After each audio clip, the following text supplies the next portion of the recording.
Hello दोस्तों, मैं विकास। Fast learn में आप सभी का स्वागत है। सीटेट का एग्ज़ाम जो हमारा फरवरी में होने वाला है, इसके लिए जो पेपर 2 में सोशल साइंस से संबंधित जो 60 क्वेश्चन आते हैं, सोशल साइंस के जो 60 क्वेश्चन आते हैं, इसके लिए हम प्रैक्टिस सेट कर रहे हैं। इसमें हम प्रैक्टिस सेट 1 और प्रैक्टिस सेट 2 कंप्लीट कर चुके हैं। जो आज की हमारी प्रैक्टिस सेट है वो प्रैक्टिस सेट 3 होने वाली है। इसी तरह हम आगे और एक दो कुछ प्रैक्टिस सेट तैयार करेंगे दोस्तों, जिसमें सीटेट, इसमें हमारा जो एनसीईआरटी है, पीवाईक्यू है, इंपॉर्टेंट क्वेश्चन है, इन सभी से रिलेट होगा मेरा। तो शुरू करते हैं हम अपने क्लास को। सबसे पहला जो हमारा क्वेश्चन है दोस्तों, सबसे पहला जो हमारा प्रश्न है ये है, निम्नलिखित का मिलान कीजिए। यानी कि यहाँ पर कुछ जो हड़प्पा साइट से हमारे हड़प्पा यानी कि जो सिंधु घाटी सभ्यता से संबंधित कुछ स्थल हैं, उनके नाम दिए गए हैं और वो वर्तमान समय में कहाँ पर स्थित है वो इसका यहाँ पर उसका नाम दिया गया है। तो यहाँ पर बात कर रहे हैं महागढ़ा और कोलडीहवा। तो महागढ़ा और कोलडीहवा कहाँ पर है? गुफक्राल और बुर्जहोम कहाँ पे है?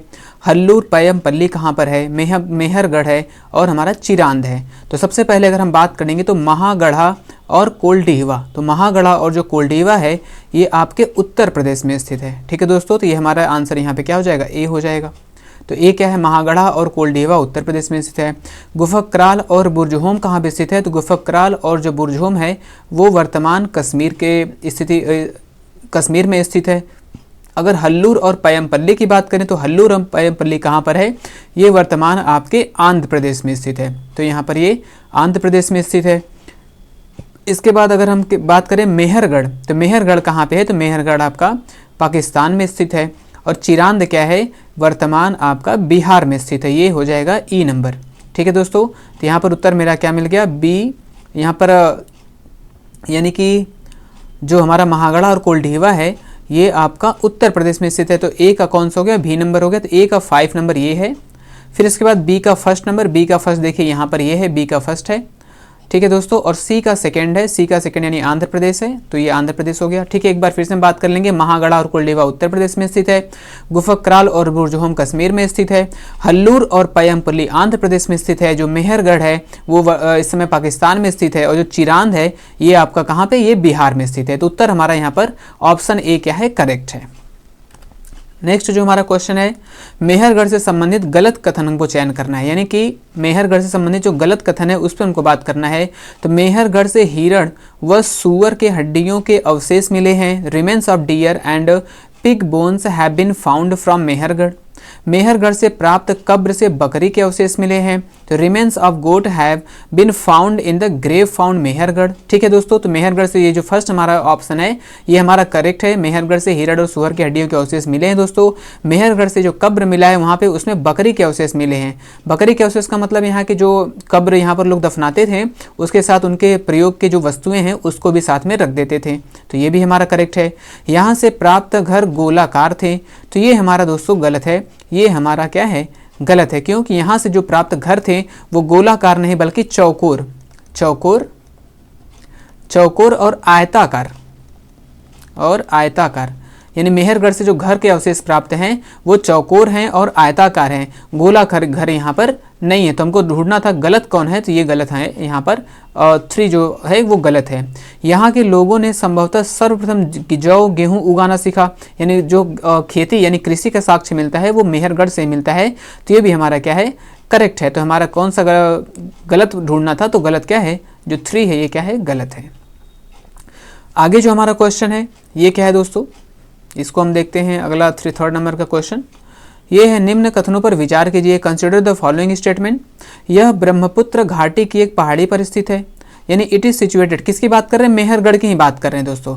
यहाँ पर ये इसमें नहीं शामिल है, यहाँ पर मेहरगढ़ की ही बात कर रहे हैं। ये मेहरगढ़ से संबंधित बातें दी गई है कि ये क्या है? मेहरगढ़ कहाँ पर स्थित है? तो ये जो है यह ब्रह्मपुत्र घाटी की एक पहाड़ी पर स्थित है।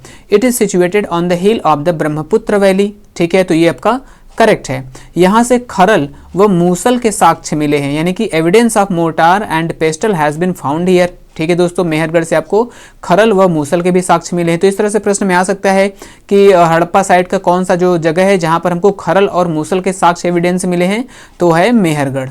ठीक है दोस्तों, यहाँ से जेडाइट पत्थर भी प्राप्त हुए हैं। जेडाइट पत्थर जिससे बहुत सारे जो ये पत्थर क्या है दोस्तों, यहाँ से पत्थर के जो औजार और बहुत सारे पत्थर की चीज़ें बनाते थे उसका प्रयोग किया गया है। तो यहाँ से जेडाइट पत्थर के भी अवशेष मिले हैं।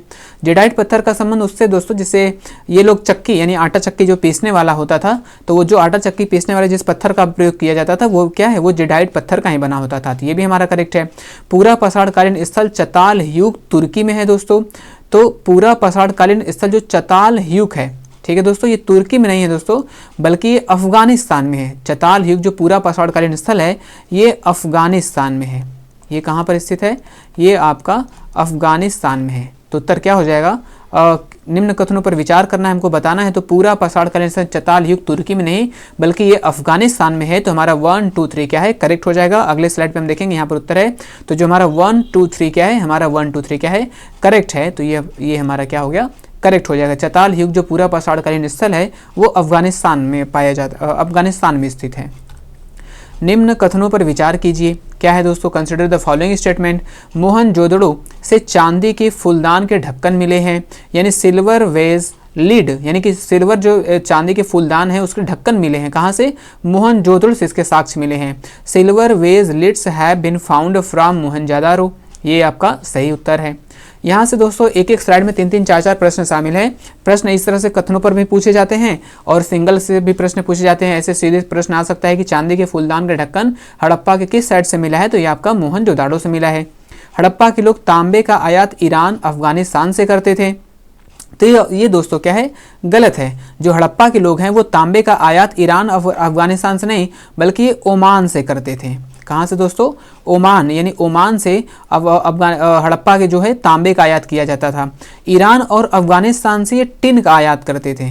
किसका दोस्तों, ये टिन का आयात, ठीक है। तो जो तांबे का आयात है वो ओमान से किया जाता था और जो टिन का आयात है वो ईरान और अफगानिस्तान से किया जाता था। तो जो ऑप्शन 2 है ये हमारा गलत है। धौलावीरा नगर 3 खंडों में विभाजित था।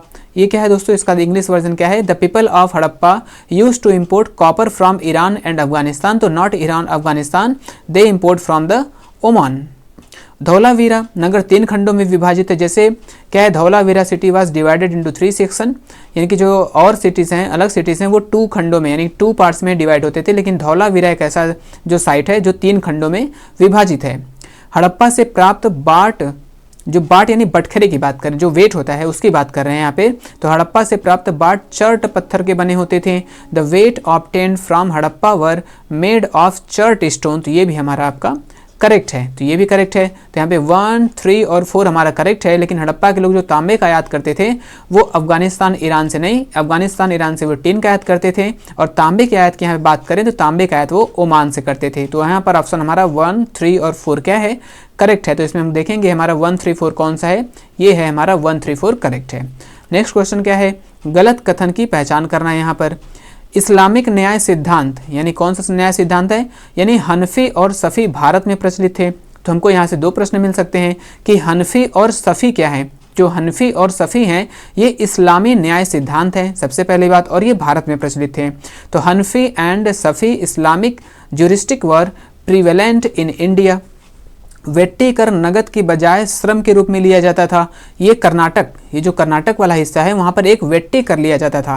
तो ये वेट्टी कर बल्कि नगद नहीं बल्कि वो जबरन, लोगों से जबरन श्रम के द्वारा उसको पूरा कराया जाता था, वो वेट्टी कर के नाम से जाना जाता था। ठीक है दोस्तों, तो vetti tax was taken in the form of labour instead of cash, यानी कि जबरन उनसे काम करवा के इसको वसूला जाता था। ये भी हमारा करेक्ट है, ये भी करेक्ट है। कल्हड़ द्वारा रचित राज तरंगिणी प्राकृत भाषा में रचित है। ठीक है, Rajatarangini written by Kalhana written in Prakrit language. तो जो कल्हड़ द्वारा राज तरंगिणी है इसमें कश्मीर का इतिहास मिलता है। ठीक है दोस्तों, कश्मीर का जो 12वीं सेंचुरी के आसपास ये लिखा गया है, तो इसमें कश्मीर का इतिहास मिलता है। ये प्राकृत भाषा में नहीं बल्कि ये संस्कृत भाषा में, it is written in Sanskrit language. तो ये किस में है, ये संस्कृत में लिखा गया है। ठीक है, तो प्राकृत भाषा नहीं, तो ऑप्शन 3 हमारा क्या है, इनकरेक्ट है। किताब अल हिंद की रचना अल बरूनी के द्वारा किया गया है। तो ये करेक्ट है दोस्तों, यानी किताब अल हिंद की जो रचना है वो अल बरूनी के द्वारा किया गया है। तो हमारा यहाँ पर 1 2 3 क्या है, करेक्ट है। यहाँ पे हमें बताना था गलत पहचान, यहाँ पे गलत कथन की जो पहचान करना था। तो गलत कथन कौन है हमारा, ये नंबर 3 है, यानी कि जो राज तरंगिणी है वो प्राकृत भाषा में नहीं बल्कि संस्कृत भाषा में लिखी गई है। नेक्स्ट क्वेश्चन है हमारा, निम्नलिखित कथनों पर विचार कीजिए। क्या हिरण्यगर्भ नामक अनुष्ठान दंती दुर्ग के द्वारा किया गया? तो जो दंती दुर्ग था तो वो कौन था दोस्तों? ये राष्ट्रकूट प्रधान था, यानी दंती दुर्ग नहीं, राष्ट्रकूट, जो राष्ट्रकूट वंश की स्थापना किसके द्वारा की गई थी? राष्ट्रकूट की बात करें, राष्ट्रकूट की जो स्थापना, राष्ट्रकूट जो वंश था, इसका जो दंती दुर्ग एक महान शासक था, इसने हिरण्यगर्भ नामक अनुष्ठान, जैसे बहुत सारे अश्वमेध यज्ञ इस तरह से किया जाता था, तो हिरण्यगर्भ नामक अनुष्ठान किसके द्वारा किया गया था? दंती दुर्ग के द्वारा किया गया था, और ये एक राष्ट्रकूट शासक था। The rituals called Hiranyagarbha was performed by Dantidurga, तो ये हमारा करेक्ट आंसर है। गुर्जर प्रतिहार, राष्ट्रकूट व पाल के बीच संघर्ष हुआ, और इसको हम त्रिपक्षीय संघर्ष के रूप में जानते हैं, यानी the conflict between Gurjara Pratihara, Rashtrakuta and Pala known as क्या है दोस्तों? Tripartite struggle. तो त्रिपक्षीय जो संघर्ष है, इसमें कौन कौन शामिल है? तो इसमें गुर्जर प्रतिहार है, राष्ट्रकूट है और पाल है, तो ये भी आपका करेक्ट आंसर है। अलबेरूनी महमूद गजनी के साथ भारत आया था, ठीक है, जो अभी हम लोगों ने पढ़ा किताब अल हिंद किसका है? अलबेरूनी का है, और अलबेरूनी जो है महमूद गजनी के साथ ही क्या भारत आया था, तो ये भी आपका करेक्ट है। पृथ्वीराज तृतीय ने मोहम्मद गोरी को 1192 में हराया था, यानी पृथ्वीराज थर्ड डिफीटेड मोहम्मद गोरी इन 1192। ठीक है दोस्तों, तो पृथ्वीराज जो पृथ्वीराज तृतीय है, यहाँ पृथ्वीराज तृतीय की बात पृथ्वीराज चौहान से लिया जाता है, तो ये पृथ्वीराज चौहान इन्होंने मोहम्मद गोरी को 1152 में नहीं बल्कि 1191 में हराया था। ठीक है दोस्तों, 1152 में नहीं बल्कि 1100 क्या है 91 में, जिसमें हम लोग पढ़े तराइन का प्रथम युद्ध, जो तराइन का प्रथम युद्ध है वो 1191 में हुआ था, जिसमें पृथ्वीराज तृतीय यानी कि पृथ्वीराज चौहान ने मोहम्मद गोरी को हराया था। लेकिन 1192 में जो हुआ था, इसमें मोहम्मद गोरी ने पृथ्वीराज को हरा दिया था। तो ये क्या है? ऑप्शन नंबर 4 हमारा गलत है। तो 1, 2, 3 हमारे इसमें ये तीनों ऑप्शन हमारे करेक्ट हैं। तो यहाँ पर अगर हम देखेंगे हमारा ऑप्शन, तो 1, 2, 3 कौन है? तो ये 3rd नंबर ऑप्शन हमारा यहाँ पर करेक्ट हो जाएगा। चोल काल से संबंधित कथनों पर विचार कीजिए। Consider the statement related to Chola period.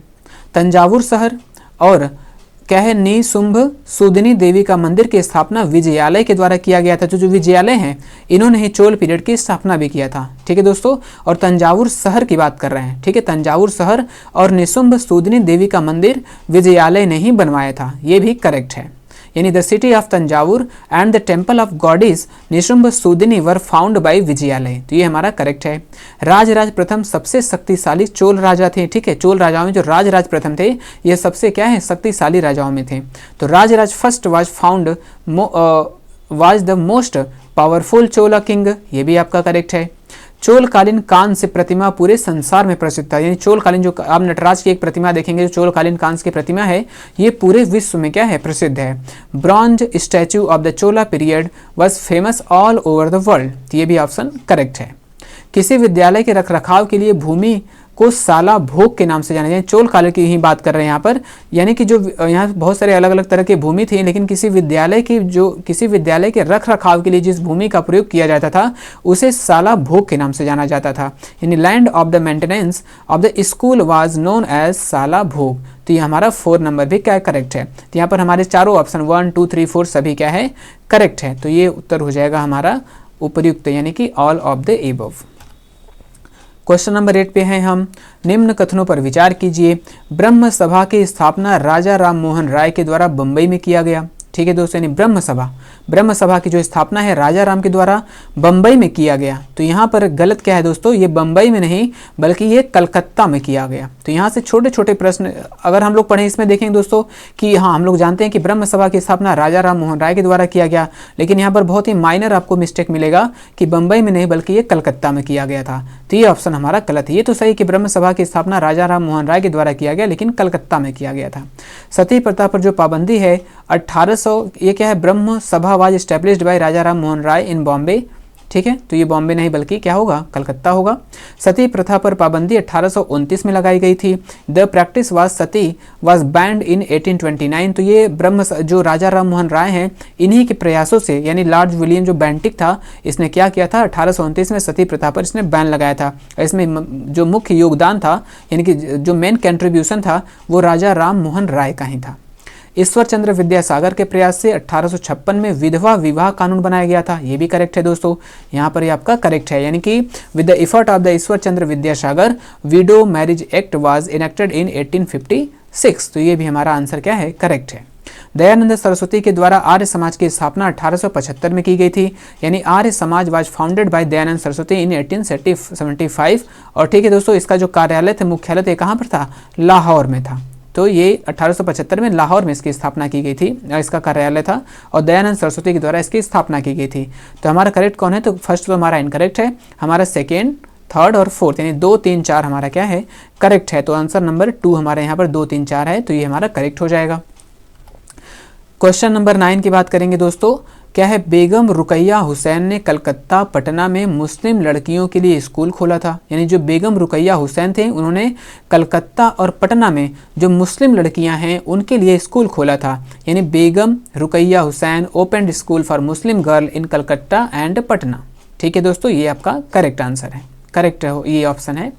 Paramhans मंडली का गठन 1844 में बम्बई में किया गया था। जो परमहंस मंडली का है, जैसे जो छोटी जाति के हैं, जो अछूत, ये सब जो समाज सुधार के उस समय चल रहा था, तो उसी में परमहंस मंडली की स्थापना बम्बई में 1840 में की गई थी समाज सुधार के लिए, यानी परमहंस मंडली वाज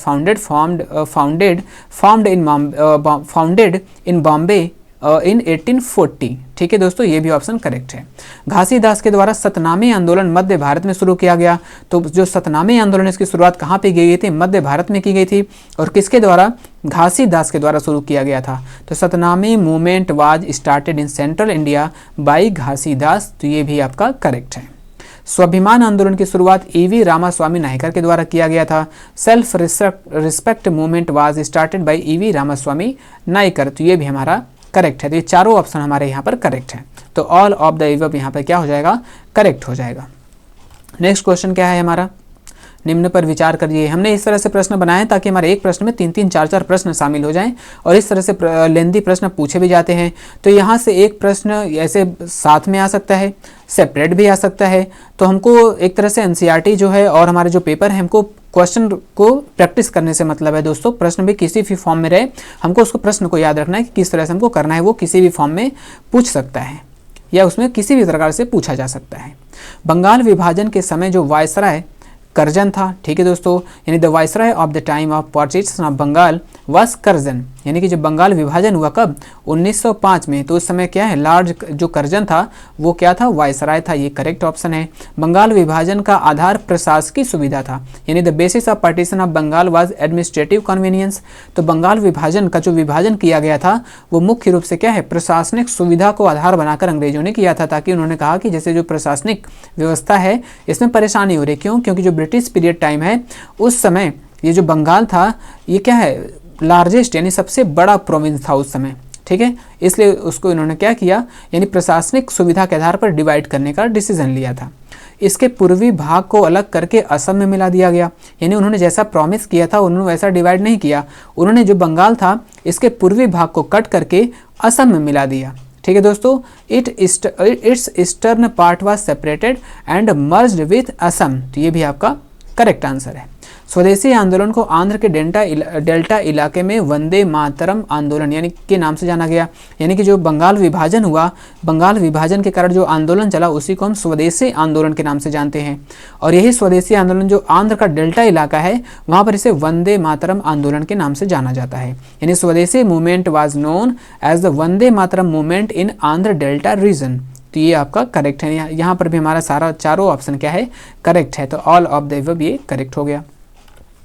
निम्न कथनों पर विचार कीजिए। मुस्लिम लीग ने बंगाल विभाजन का विरोध किया था, नहीं दोस्तों, मुस्लिम लीग ने बंगाल विभाजन का समर्थन किया था, इसने सपोर्ट किया था, यानी the Muslim League opposed the partition of Bengal, not opposed, इसने क्या किया, अपोज नहीं बल्कि इसने सपोर्ट किया था। बंगाल विभाजन का मुस्लिम लीग ने सहयोग किया था, सपोर्ट किया था।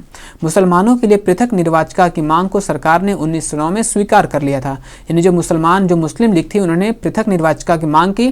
जो ब्रिटिश सरकार है उसने जो वही हम लोग पढ़ते हैं ना 1909 में जो मार्ले मिंटो सुधार है, इसमें क्या किया, इन्होंने ब्रिटिश सरकार ने इनके मांग को स्वीकार कर लिया, यानी the demand for separate electorate for Muslim was accepted by the government in 1909।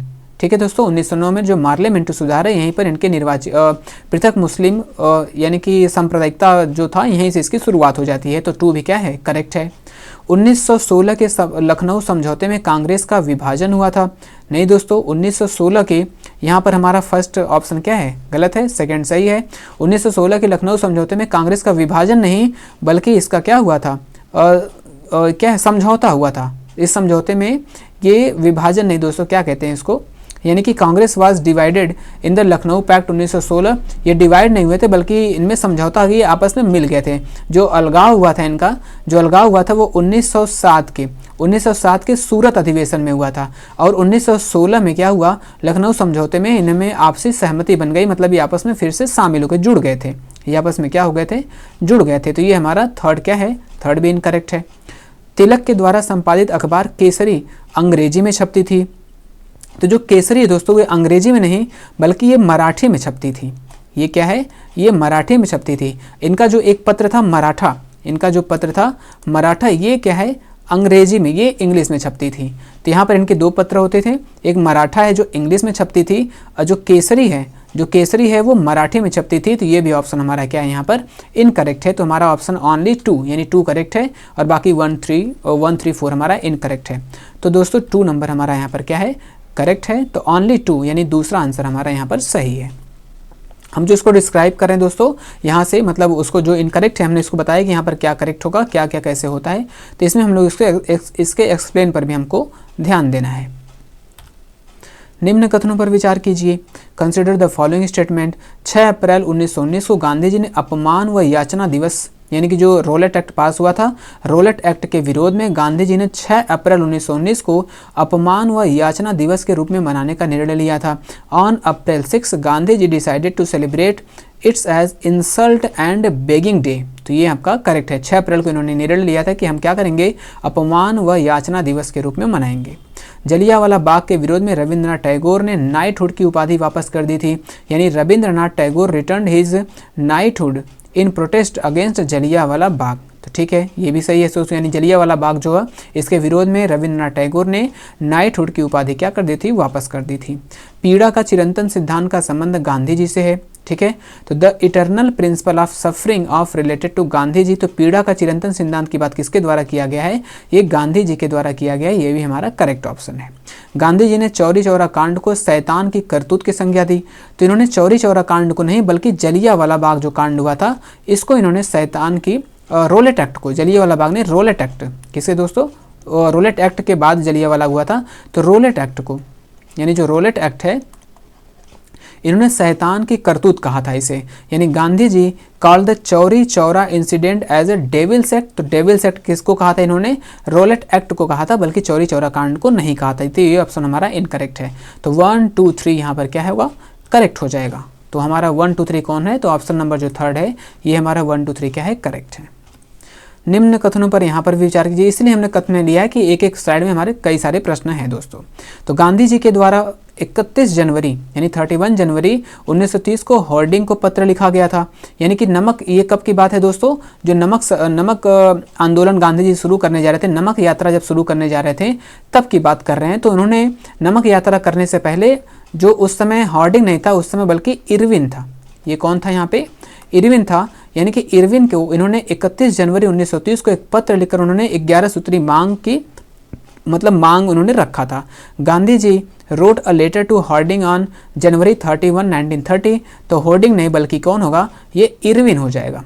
ठीक है दोस्तों, तो ये हमारा ऑप्शन इनकरेक्ट है। गांधी जी ने नमक यात्रा अपने 78 वॉलंटियरों के साथ प्रारंभ की थी, यानी Gandhi ji started the salt march with in 78 volunteers. ये ऑप्शन करेक्ट है, यानी 78 जो अनुयायी हैं, वॉलंटियर्स हैं, उनके साथ इन्होंने अपना यात्रा कहाँ से, साबरमती से इन्होंने अपना यात्रा प्रारंभ कर दिया था। 6 अप्रैल को गांधी जी ने नमक कानून तोड़ा। ठीक है, दांडी में, ये 6 अप्रैल को दांडी पहुंचकर इन्होंने क्या किया था, नमक कानून को तोड़ा था। On April 6 Gandhi ji broke the salt law. ये भी करेक्ट है। दिल्ली समझौता 5 मार्च 1931 को हुआ था, तो ये सही है दोस्तों। दिल्ली समझौता जिसे हम गांधी इरविन समझौता भी कहते हैं, the Delhi agreement was signed on 5 मार्च 1931, जिसे हम गांधी इरविन समझौता कहते हैं, इसी को हम दिल्ली समझौता भी कहते हैं, तो 5 मार्च 1931 को हुआ था। इसी समझौते के बाद गांधी जी ने जो सविनय अवज्ञा आंदोलन था इसको स्थगित कर दिया था, यानी रोक दिया था, और उसके बाद गांधी जी ने क्या था, गोलमेज सम्मेलन में भाग लेने के लिए अपना एग्रीमेंट हुआ था यहाँ पर। तभी जो पहला गोलमेज सम्मेलन हुआ 1930 में, उसमें गांधी जी ने भाग नहीं लिया, लेकिन जो दूसरा गोलमेज सम्मेलन हुआ उसमें गांधी जी ने भाग लिया था गांधी इरविन समझौता होने के बाद। तो यहाँ पर ऑप्शन कौन सा हमारा करेक्ट है दोस्तों, 2, 3, 4 यहाँ पर हमारा करेक्ट है। तो 2, 3, 4 हमारा कौन है, सेकेंड ऑप्शन यहाँ पर करेक्ट है। ये आगे क्वेश्चन क्या है हमारा दोस्तों, यहाँ पर भी हमको कथन देखने हैं। गांधी जी ने प्रथम गोलमेज सम्मेलन में भाग लिया था, तो गांधी जी ने प्रथम नहीं बल्कि द्वितीय, सेकंड में लिया था, यानी Gandhi ji participated the first round table conference, नहीं फर्स्ट नहीं बल्कि सेकंड में इन्होंने पार्टिसिपेट किया था, तो ये ऑप्शन हमारा इनकरेक्ट है। क्रांति की इस पूजा वेदी पर हम अपना यौवन नैवेद्य रूप में लाए हैं, ये आज़ाद ने कहा था, यानी we have brought our youth as a offering on this altar of revolution, Azad had said, Azad नहीं बल्कि ये भगत सिंह जी ने कहा था। ये किसने कहा था, ये भगत सिंह ने कहा था, तो ये भी आपका ऑप्शन इनकरेक्ट हो गया दोस्तों। भगत सिंह पर जब मुकदमा चला वो मात्र 24 वर्ष के थे, तो वो 24 वर्ष के नहीं थे बल्कि वो 23, यानी भगत सिंह पर जब मुकदमा चलाया गया तो वो 23 ईयर्स के थे। When Bhagat Singh was tried he was only 24 years old, no, तो वो 23 ईयर्स ओल्ड थे दोस्तों, तो 3 हमारा यहाँ पर क्या है, ये भी इनकरेक्ट है। क्रांति मानव जाति का जन्म सिद्ध अधिकार है, जन्मजात अधिकार है, ये भगत सिंह ने कहा था, तो ये हमारा ऑप्शन करेक्ट है, यानी revolution is the birth right of Mankind, तो ये ऑप्शन हमारा करेक्ट है। तो ओनली 4 यानी जो केवल 4 है वो हमारा करेक्ट है, तो उत्तर हमारा क्या हो जाएगा, 4 नंबर करेक्ट हो जाएगा। दलित वर्ग एसोसिएशन की स्थापना अंबेडकर जी के द्वारा 1930 में किया गया था, यानी the depressed class association was established by Ambedkar ji in 1930, तो ये ऑप्शन करेक्ट है, यानी कि दलित वर्ग association and depressed class association की जो स्थापना है, इस्टेब्लिशमेंट है, वो 1930 में अंबेडकर जी के द्वारा किया गया था।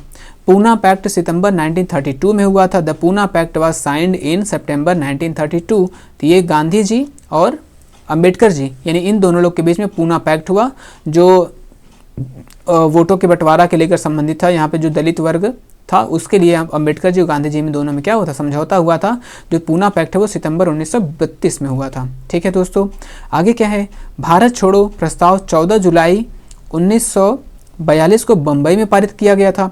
तो इसके प्रस्ताव की बात करें, यानी भारत छोड़ो क्विट इंडिया रिवोल्यूशन या फिर क्विट इंडिया जो मूवमेंट, इसका जो रेवोल्यूशन है, रेजोल्यूशन होना चाहिए, प्रस्ताव की बात करें रेजोल्यूशन है, वाज पास्ड ऑन जुलाई 14, 1942 इन बॉम्बे। तो इसका जो प्रस्ताव है वो 14 जुलाई 1942 को बॉम्बे में नहीं बल्कि वर्धा में, ये किसकी बात करें दोस्तों, ये वर्धा में पारित किया गया था। ये बॉम्बे नहीं होगा, ये क्या होगा, वर्धा होगा, तो ये ऑप्शन करेक्ट है, इनकरेक्ट है। भारत छोड़ो आंदोलन नेतृत्व विहीन आंदोलन था, यानी ये पास किया गया, तो ठीक है।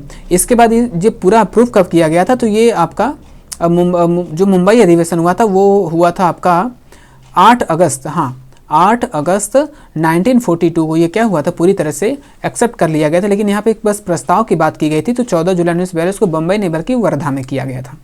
ये जब पास किया गया तब ये बम्बई में किया गया था, कब, 8 अगस्त 1942 को, उस दिन फाइनल किया, और 9 अगस्त से जो क्विट इंडिया मूवमेंट है वो स्टार्ट हो गया था।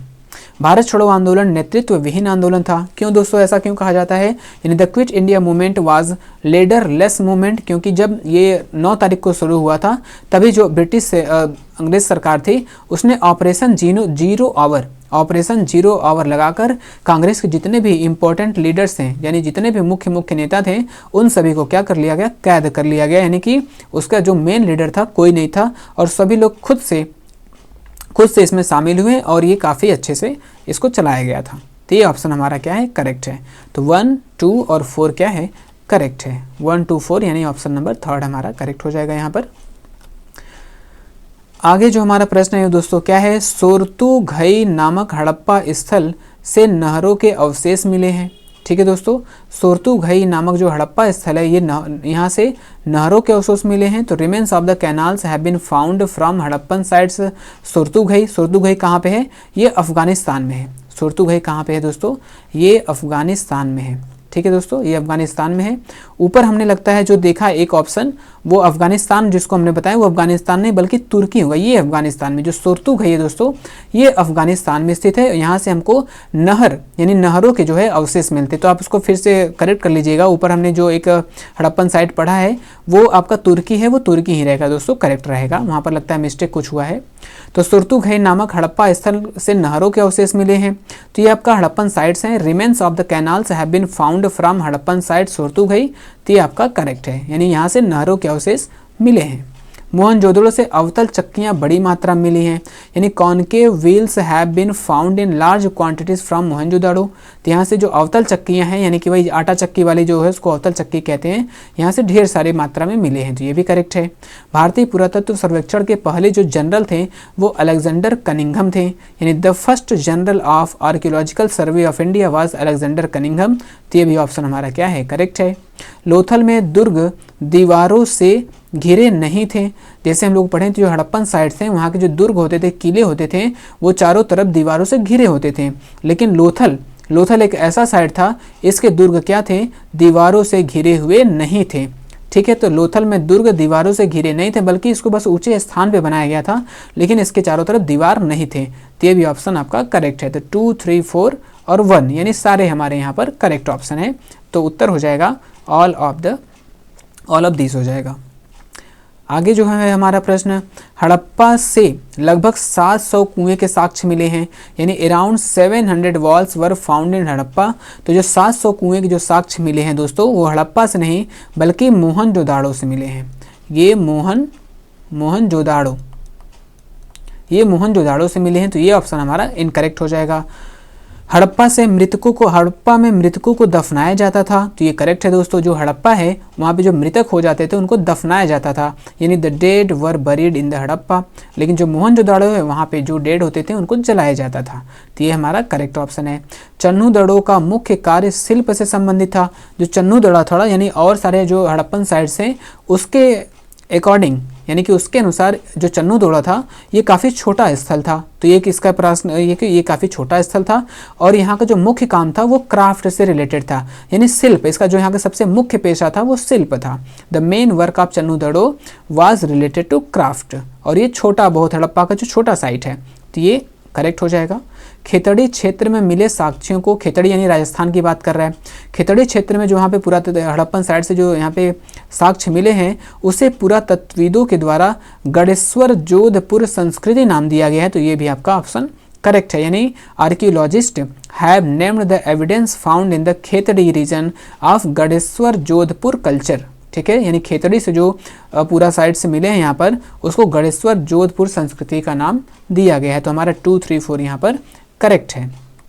तो 2, 3, 4 क्या होगा हमारा यहाँ पर करेक्ट हो जाएगा।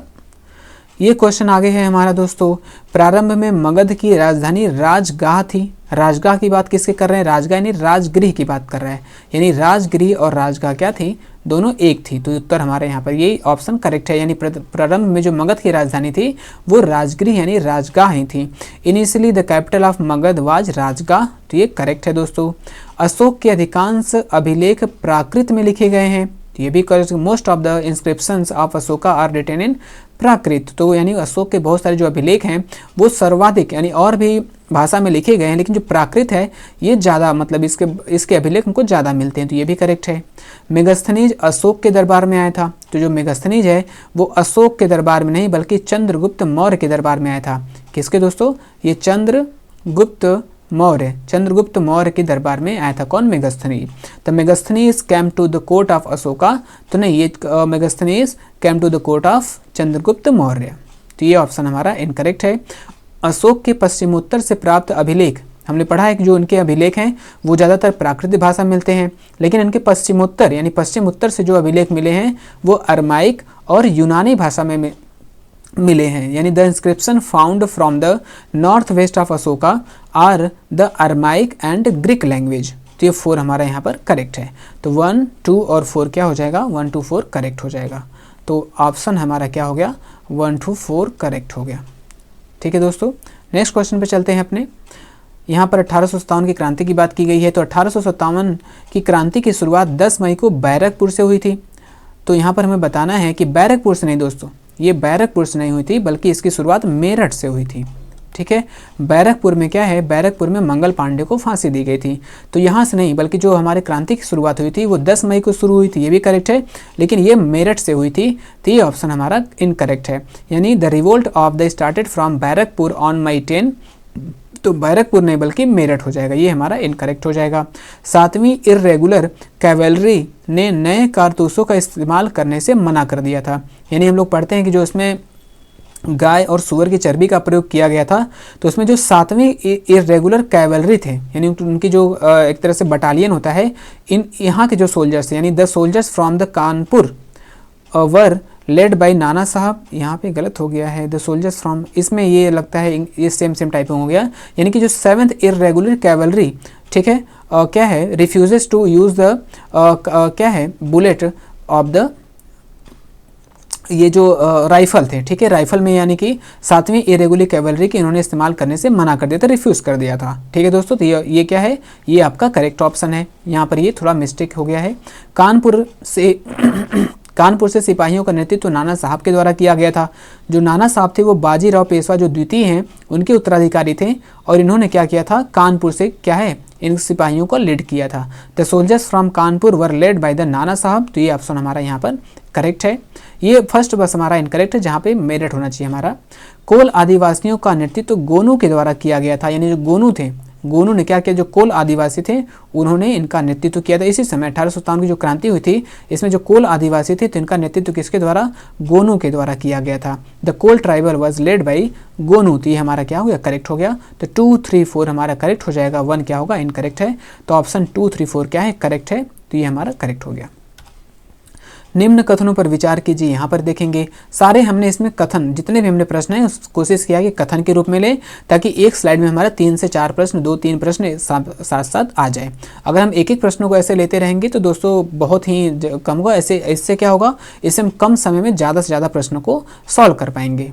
शाहमल ने उत्तर प्रदेश के बड़ौद परगना, यहाँ बात हो रही है किसकी, 1857 का जो रिवोल्ट हुआ था इसी की बात हो रही है दोस्तों। तो शाहमल की बात करें, शाहमल जो थे वो उत्तर प्रदेश के जो बड़ौद परगना का नेतृत्व किया था। यानी Shahmal led the Baraut pargana of Uttar Pradesh, यानी उत्तर प्रदेश का जो बड़ौद परगना है यहाँ से जो नेतृत्व करने वाले थे वो कौन थे, शाहमल, तो ये हमारा करेक्ट है। अहमदुल्ला शाह ने फैज़ाबाद में नेतृत्व संभाला था। ठीक है, यानी फैज़ाबाद में जो 1857 की क्रांति है इसका नेतृत्व करने वाले कौन थे, तो वो अहमदुल्ला शाह थे। Ahmadullah Shah took over the leadership in Faizabad, तो ये भी आपका करेक्ट है। इन्होंने क्या किया था, इन्होंने लोगों के बीच में जिहाद की प्रचार करने वाले कौन थे, तो जिहाद की प्रचार करने वाले अहमदुल्ला शाह ही थे। कुंवर सिंह आरा के स्थानीय जमींदार थे, यानी बिहार से जो 1857 की क्रांति का लीड करने वाले थे वो कौन थे, वो कुंवर सिंह थे। और कुंवर सिंह कौन थे, ये आरा, यानी बिहार में जो आरा डिस्ट्रिक्ट है वहाँ के एक जमींदार थे। तो Kunwar Singh was the local land of Arrah, तो ये भी आपका करेक्ट ऑप्शन है। विद्रोह विफल होने के बाद नाना साहब बर्मा चले गए। आफ्टर द रिबिलियन फेल्ड नाना साहब वेंट टू बर्मा, तो ये बर्मा नहीं गए थे बल्कि दोस्तों ये कहाँ गए थे, नाना साहब नेपाल चले गए थे। ये कहाँ चले गए थे, नेपाल चले गए थे। तो ये ऑप्शन हमारा इनकरेक्ट है, यानी 1, 2, 3 हमारा क्या है, करेक्ट ऑप्शन है। तो 1, 2, 3 यानी कि क्वेश्चन ऑप्शन नंबर 2 हमारा यहाँ पर करेक्ट है। नेक्स्ट जो हमारा क्वेश्चन है, मानचित्र से संबंधित कथन पर विचार कीजिए। विशेष जानकारी प्रदान करने वाले मानचित्र को थीमेटिक मानचित्र कहते हैं। विशेष मानचित्र यानी कि कोई रोड मैप है, कोई क्लाइमेट यानी जलवायु से रिलेटेड मैप है, ठीक है, तो इस तरह से कुछ पर्टिकुलर कोई टॉपिक है उस पर जो मैप हमको स्पेसिफाइड जानकारी देता है उसे हम थीमेटिक मानचित्र कहते हैं। यानी map that provide specific information are called thematic map. ठीक है, तो ये हमारा करेक्ट है। मानचित्र के 3 घटक होते हैं, दूरी, दिशा और प्रतीक। यानी कि मानचित्र के 3 घटक हैं, component of map, distance, direction and simple, तो ये भी हमारा करेक्ट हो जाएगा। बड़े क्षेत्रफल वाले मानचित्र के लिए बड़े पैमाने का प्रयोग किया जाता है, यानी large scale is use for map with large area, तो यहाँ पे हमारा ये गलत है दोस्तों।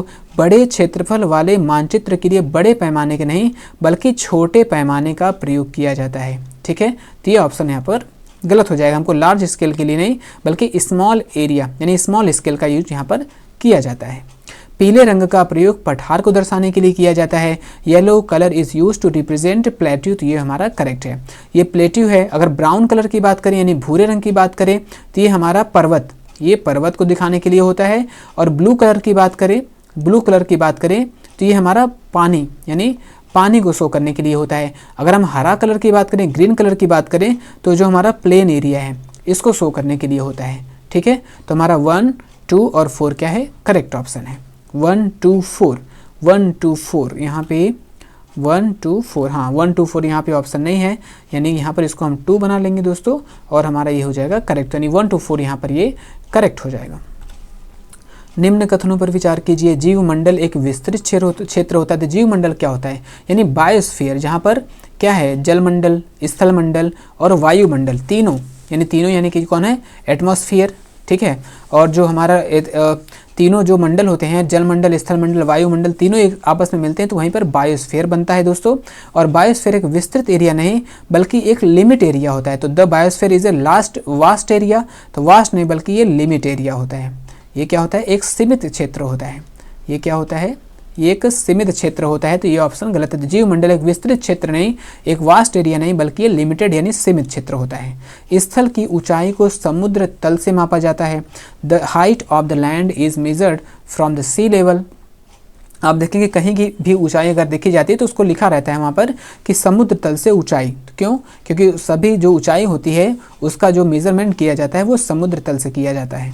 मरियाना गर्त हिंद महासागर में स्थित है। तो जो मरियाना ट्रेंच है it is located in Indian ocean, तो ये हिंद महासागर में नहीं बल्कि प्रशांत महासागर में है। किसमें दोस्तों, ये प्रशांत महासागर में से यानी पैसिफिक ओशन में है। ये पैसिफिक ओशन में है मरियाना जो ट्रेंच है। एवरेस्ट पर चढ़ने वाली पहली महिला जुंको ताबेई हैं। ठीक है, तो जुंको ताबेई ये जापान की रहने यानी the first women to climb Everest is Junko Tabei. तो जुंको ताबेई है, ये जुंको ताबेई हैं और ये जापान, ये कहाँ से दोस्तों, जापान से थी और 1975 में इन्होंने एवरेस्ट पर चढ़ा था। अगर भारत की पहली महिला की बात करें तो वो बछेंद्री पाल थी। ये बछेंद्री पाल थी जो एवरेस्ट पे चढ़ी थी। और कब चढ़ी थी ये 1984 में चढ़ी थी। ठीक है दोस्तों, जुंको ताबेई 1975 में ही, लेकिन जो भारत की सबसे पहली महिला की अगर बात करेगा तो बछेंद्री पाल, और 1984 में इन्होंने एवरेस्ट पर चढ़ाई की थी। तो यहाँ कौन सा करेक्ट है हमारा, यानी कि 2, 3, 4 हमारा यहाँ पर करेक्ट है। तो 2, 3, 4 यहाँ पर भी नहीं दिख रहा है, तो 2, 3 और इसमें 4 भी हम शामिल कर लेंगे दोस्तों, तो ये हमारा करेक्ट हो जाएगा। आगे क्या है, निम्न कथनों पर विचार कीजिए। यूराल पर्वत एशिया और यूरोप को अलग करता है। ठीक है दोस्तों, जो यूराल पर्वत है वो एशिया और यूरोप को अलग करता है। ठीक है, the Ural mountain separate Asia and Europe, तो ये हमारा करेक्ट ऑप्शन है, यानी एशिया और यूरोप को अलग करने का काम यूराल पर्वत करता है। अफ्रीका सबसे बड़ा महाद्वीप है। Africa is the largest continent, नहीं, तो जो अफ्रीका नहीं ये दूसरा सबसे बड़ा है, सेकंड नंबर पे। जो अफ्रीका है वो सेकंड लार्जेस्ट कॉन्टिनेंट है। फर्स्ट लार्जेस्ट कॉन्टिनेंट कौन है, वो एशिया है। ये तो सिंपल सा क्वेश्चन है, आप जानते भी होंगे इसको। उत्तरी अमेरिका पनामा स्थल संधि द्वारा दक्षिणी अमेरिका से जुड़ा है, यानी North America is connected to South America by the isthmus of Panama, यानी जो पनामा स्थमस है यानी कि पनामा स्थल संधि है, तो ये क्या करता है, नॉर्थ अमेरिका और साउथ अमेरिका को आपस में जोड़ने का काम करता है। तो ये भी हमारा करेक्ट ऑप्शन है। अमेजन नदी दक्षिण अमेरिका में स्थित है, ये भी करेक्ट है दोस्तों। Amazon river is located in the south America, तो ये भी हमारा करेक्ट ऑप्शन है, यानी कि 1 अफ्रीका सब, ये हमारा दूसरा क्या है, इनकरेक्ट है। तो 1, 3, 4 यहाँ पर करेक्ट है। तो यहाँ पर 1, 3, 4 कौन सा है, तो ये 1, 3, 4 करेक्ट हो जाएगा। निम्न कथनों पर विचार कीजिए।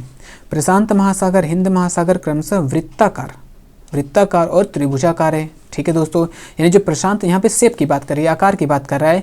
Pacific Ocean and Indian Ocean are rectangular and triangular respectively. तो ठीक है, रेक्टेंगुलर नहीं सर्कुलर होना चाहिए, वृत्ताकार है दोस्तों, यहाँ पे गलत है, सर्कुलर होना चाहिए था। यानी कि जो प्रशांत महासागर है, पैसिफिक ओशन क्या है, ये सर्कुलर है।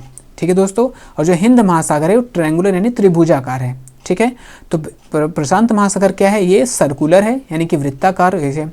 और हम अटलांटिक महासागर की बात करें तो उसका जो आकार है वो एस के आकार का है। तो तीनों की बात करें, प्रशांत महासागर सर्कुलर यानी वृत्ताकार है, हिंद महासागर क्या है, ये ट्रायंगुलर यानी त्रिभुजाकार है। जो अटलांटिक ओशन है, अटलांटिक ओशन की बात करें, अटलांटिक ओशन है वो इसका आकार एस आकार का है, तो ये आपका करेक्ट ऑप्शन है। अटलांटिक, अच्छा लिखा भी है क्या? नहीं। अटलांटिक महासागर की तटरेखा बहुत अधिक दंतुरिन है, यानी the coast line of Atlantic Ocean is highly intended. ठीक है दोस्तों, तो ये भी आपका करेक्ट। दंतुरिन मतलब ऐसे बहुत कटा फटा है, इसका जो तट रेखा है बहुत ही कटा फटा है, इसे दंतुरिन, दंतुरिन मतलब दांत, जैसे दांत हम लोग के ऐसे ऐसे ऐसे होते हैं, इसी तरह इसको इसलिए दंतुरिन कहा जाता है। बेरिंग जल संधि प्रशांत महासागर व अटलांटिक महासागर को जोड़ता है, यानी Bering Strait connect the Pacific Ocean and Atlantic Ocean, तो ये मेरा ऑप्शन ये भी करेक्ट है। वायुमंडल में ऊंचाई के साथ वायु के घनत्व में वृद्धि होती है, नहीं दोस्तों, वायुमंडल में यानी कि the density of the air increase with the height of atmosphere, increase नहीं बल्कि डिक्रीज होना चाहिए, यहाँ पर क्या होना चाहिए? डिक्रीज होना चाहिए, यानी ऊंचाई के साथ साथ वायुमंडल का जो घनत्व यानी जो डेंसिटी है इसमें क्या थी? वृद्धि नहीं बल्कि कमी आती है, तो ये ऑप्शन हमारा इनकरेक्ट है। तो 1 2 3 हमारा यहाँ पर करेक्ट है, ये हमारा दूसरा सही हो जाएगा। आगे जो क्वेश्चन है,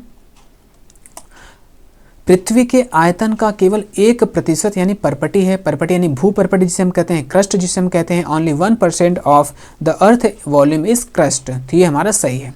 अगर हम 100% में बात करें तो 1% आपका भूपरपटी होता है और आपका 84% क्या है दोस्तों? 84% मेंटल है, क्रस्ट दूसरा मेंटल होता है। और आगे बात करें तो 15% आपका क्या है? 15% कोर है, कोर यानी क्रोड है, यानी कि 1% भूपरपटी सबसे ऊपर होता है, 84% मेंटल होता है, यानी कि सबसे ज़्यादा कौन है? मेंटल 84% है, और 15% आपका क्रोड यानी कि कोर जो आंतरिक सबसे नीचे वाला भाग होता है वो होता है। Only 1% of the earth volume is crust, तो ये आपका करेक्ट है। दक्कन के पठार का निर्माण बेसाल्ट शैलों से हुआ, ये भी हमारा करेक्ट है। The Deccan plateau is made up of basalt rocks, तो ये करेक्ट है। भूकंप, ज्वालामुखी, भूस्खलन जैसी घटनाएं एंडोजेनिक फोर्स के कारण होती हैं, यानी एंडोजेनिक यानी आंतरिक फोर्स के कारण होती हैं। ठीक है दोस्तों, event like earthquake, volcano, landslide are caused by endogenic force, ये सारे इनका कारण क्या है? एंडोजेनिक फोर्स है, यानी कि इसको हम आंतरिक बल भी कहते हैं एक तरह से, तो ठीक है, इसके कारण होता है, तो ये आपका ये भी हमारा करेक्ट ऑप्शन है। भूकंप की तीव्रता को रिक्टर स्केल पर मापा जाता है, तो ये भी करेक्ट है, यानी the intensity of earthquake is measured on the Richter scale, तो ये भी हमारा क्या है? करेक्ट है। भूकंप के जो तरंगे हैं उसको सिस्मोग्राफ में मापा जाता है। ठीक है दोस्तों, सिस्मोग्राफ, ठीक है। तो भूकंप के जो तरंगे हैं यानी वेव्स हैं उसको सिस्मोग्राफ पे हम मापते हैं, और जो भूकंप की तीव्रता है इसको रिक्टर स्केल पे मेजर किया जाता है। तो हमारा 1 2 3 4 यानी सारे ही ऑप्शन हमारे यहाँ पे क्या है? सारे ही ऑप्शन हमारे करेक्ट हैं। यहाँ पर क्या है? निम्न कथनों पर विचार कीजिए।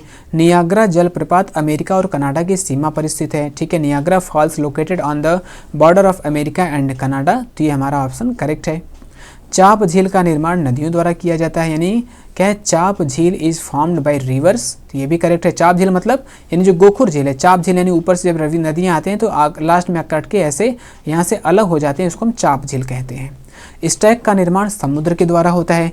स्टैक क्या होता है दोस्तों? ये भी सही, यानी कि जो वहाँ पर समुद्रों के पास जो क्या होते हैं? पहाड़ पत्थर होते हैं, पानी से कटते कटते कटते कटते केवल सिंगल एक ऐसे स्टेट फॉर्म में बचता है, इसी को स्टैक कहा जाता है। और ये समुद्र के द्वारा बनाया जाता है। तो स्टैक जैसे जैसे समुद्री गुफा यानी सी केव्स भी समुद्र द्वारा बनते हैं, और उसी को जो गुफा उसको पत्थर को कटते कटते एक केवल सिंगल जब फॉर्म में बचता है तो इसी को स्टैक कहा जाता है। ठीक है, तो stack are constructed by the sea. Loess के निक्षेप चीन में पाए जाते हैं। जो लोएस है यानी कि बहुत क्या है? दूरी स्तर पे। एक तो बालू टिब्बा होता है, यानी बालू जो बड़े बड़े ऊंचे टीले बन जाते हैं उसको बालू टिब्बा कहते हैं। दूसरा loess deposit are found in China. जब ये बालू क्या है? दूर तक पूरी तरह से दूर तक फैल जाते हैं तो उसे हम लोएस के निक्षेप यानी लोएस के मैदान कहते हैं। और ये कहाँ पर पाए जाते हैं? चीन में पाए जाते हैं, तो it is found in China. तो ये भी हमारा करेक्ट है। तो 1 2 3 4 यहाँ पर सारे ऑप्शन करेक्ट हैं। तो उत्तर हमारा क्या हो जाएगा? चौथा सही हो जाएगा। यहाँ पर क्या है दोस्तों? इस पर भी हम देखेंगे। सूर्य की वह ऊर्जा जिसे पृथ्वी रोक लेती है आतपन कहलाती है। आतपन यानी कि सूर्यातप भी इसे भी कहते हैं हिंदी में। The energy of sun which is intercepted by the earth is called insolation, तो ये हमारा करेक्ट है। सर्वाधिक वायुदाब समुद्र तल पर होता है। तो सबसे अधिक जो वायुदाब होता है सबसे नीचे एक तरह से कहें तो समुद्र तल पर ही होता है। The highest air pressure is at sea level, तो ये भी हमारा क्या होगा? करेक्ट हो जाएगा। व्यापारिक पवनें स्थायी पवन के उदाहरण हैं। तो जो व्यापारिक पवनें हैं ये क्या है? स्थायी पवन के उदाहरण है, ये भी आपका सही है। Trade winds are example of permanent wind, ये भी करेक्ट है।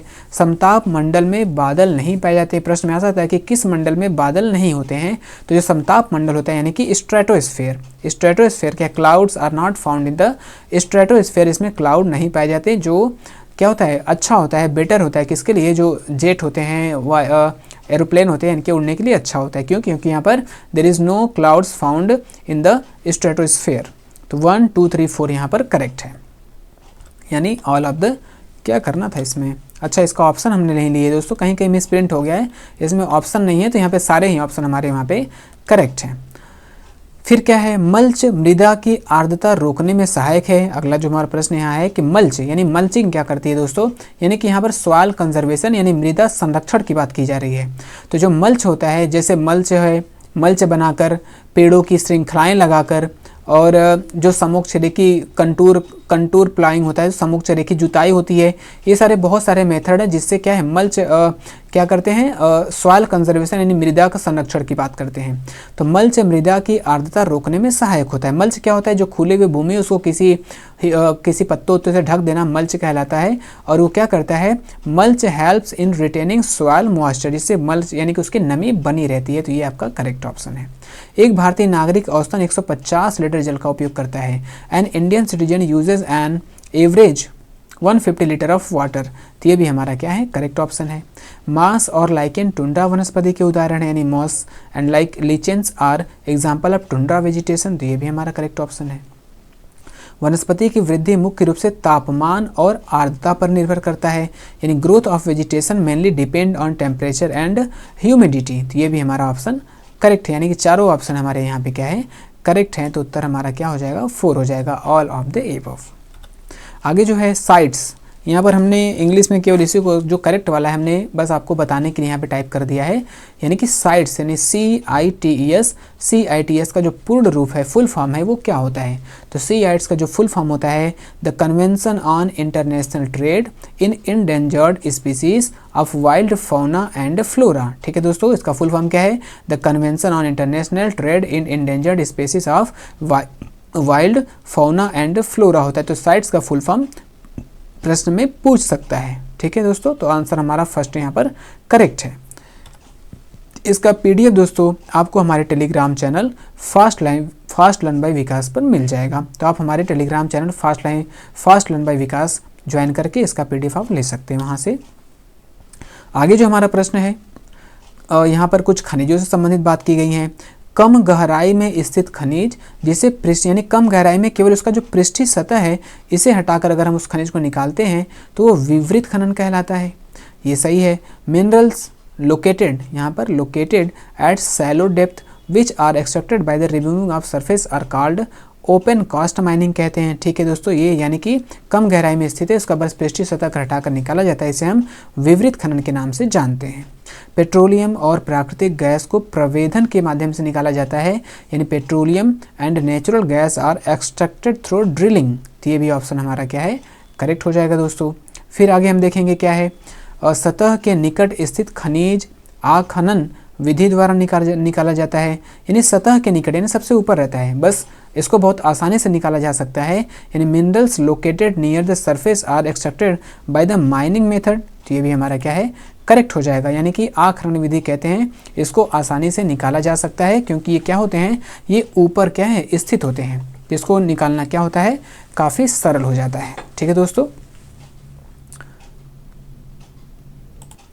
तो यहाँ पर ऑप्शन हमारा क्या है 1 2 3 यानी तीनों करेक्ट हो गए। फिर क्या है, आगे देखते हैं, वह पदार्थ जिनका भौतिक संगठन समान हो खनिज कहलाता है, यानी substance having similar physical composition are called minerals. तो जिनका भौतिक संगठन नहीं बल्कि रासायनिक यानी केमिकल कंपोजिशन की बात करें, रासायनिक संगठन यानी किसकी बात कर रहे हैं हम, रासायनिक संगठन की बात कर रहे हैं। केमिकल संगठन जिनका समान होता है उसे हम खनिज कहते हैं, भौतिक संगठन से ये खनिज नहीं होते हैं। तो ये हमारा क्या होगा, इनकरेक्ट हो जाएगा। तो हमारा 1 2 3 क्या है यहाँ पर दोस्तों, करेक्ट है। तो 1 2 3 क्या होगा, करेक्ट हो जाएगा।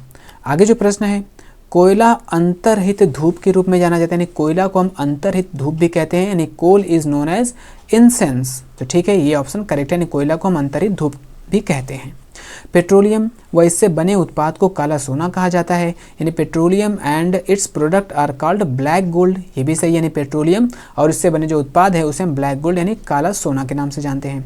कृष्णा गोदावरी डेल्टा में प्राकृतिक गैस के भंडार पाए जाते हैं, यानी natural gas reserve are found in the Krishna Godavari delta. तो यानी यहाँ पर कृष्णा गोदावरी जो डेल्टा है यहाँ पर नेचुरल गैस और पेट्रोलियम दोनों ही पाए जाते हैं, तो ये भी हमारा करेक्ट है।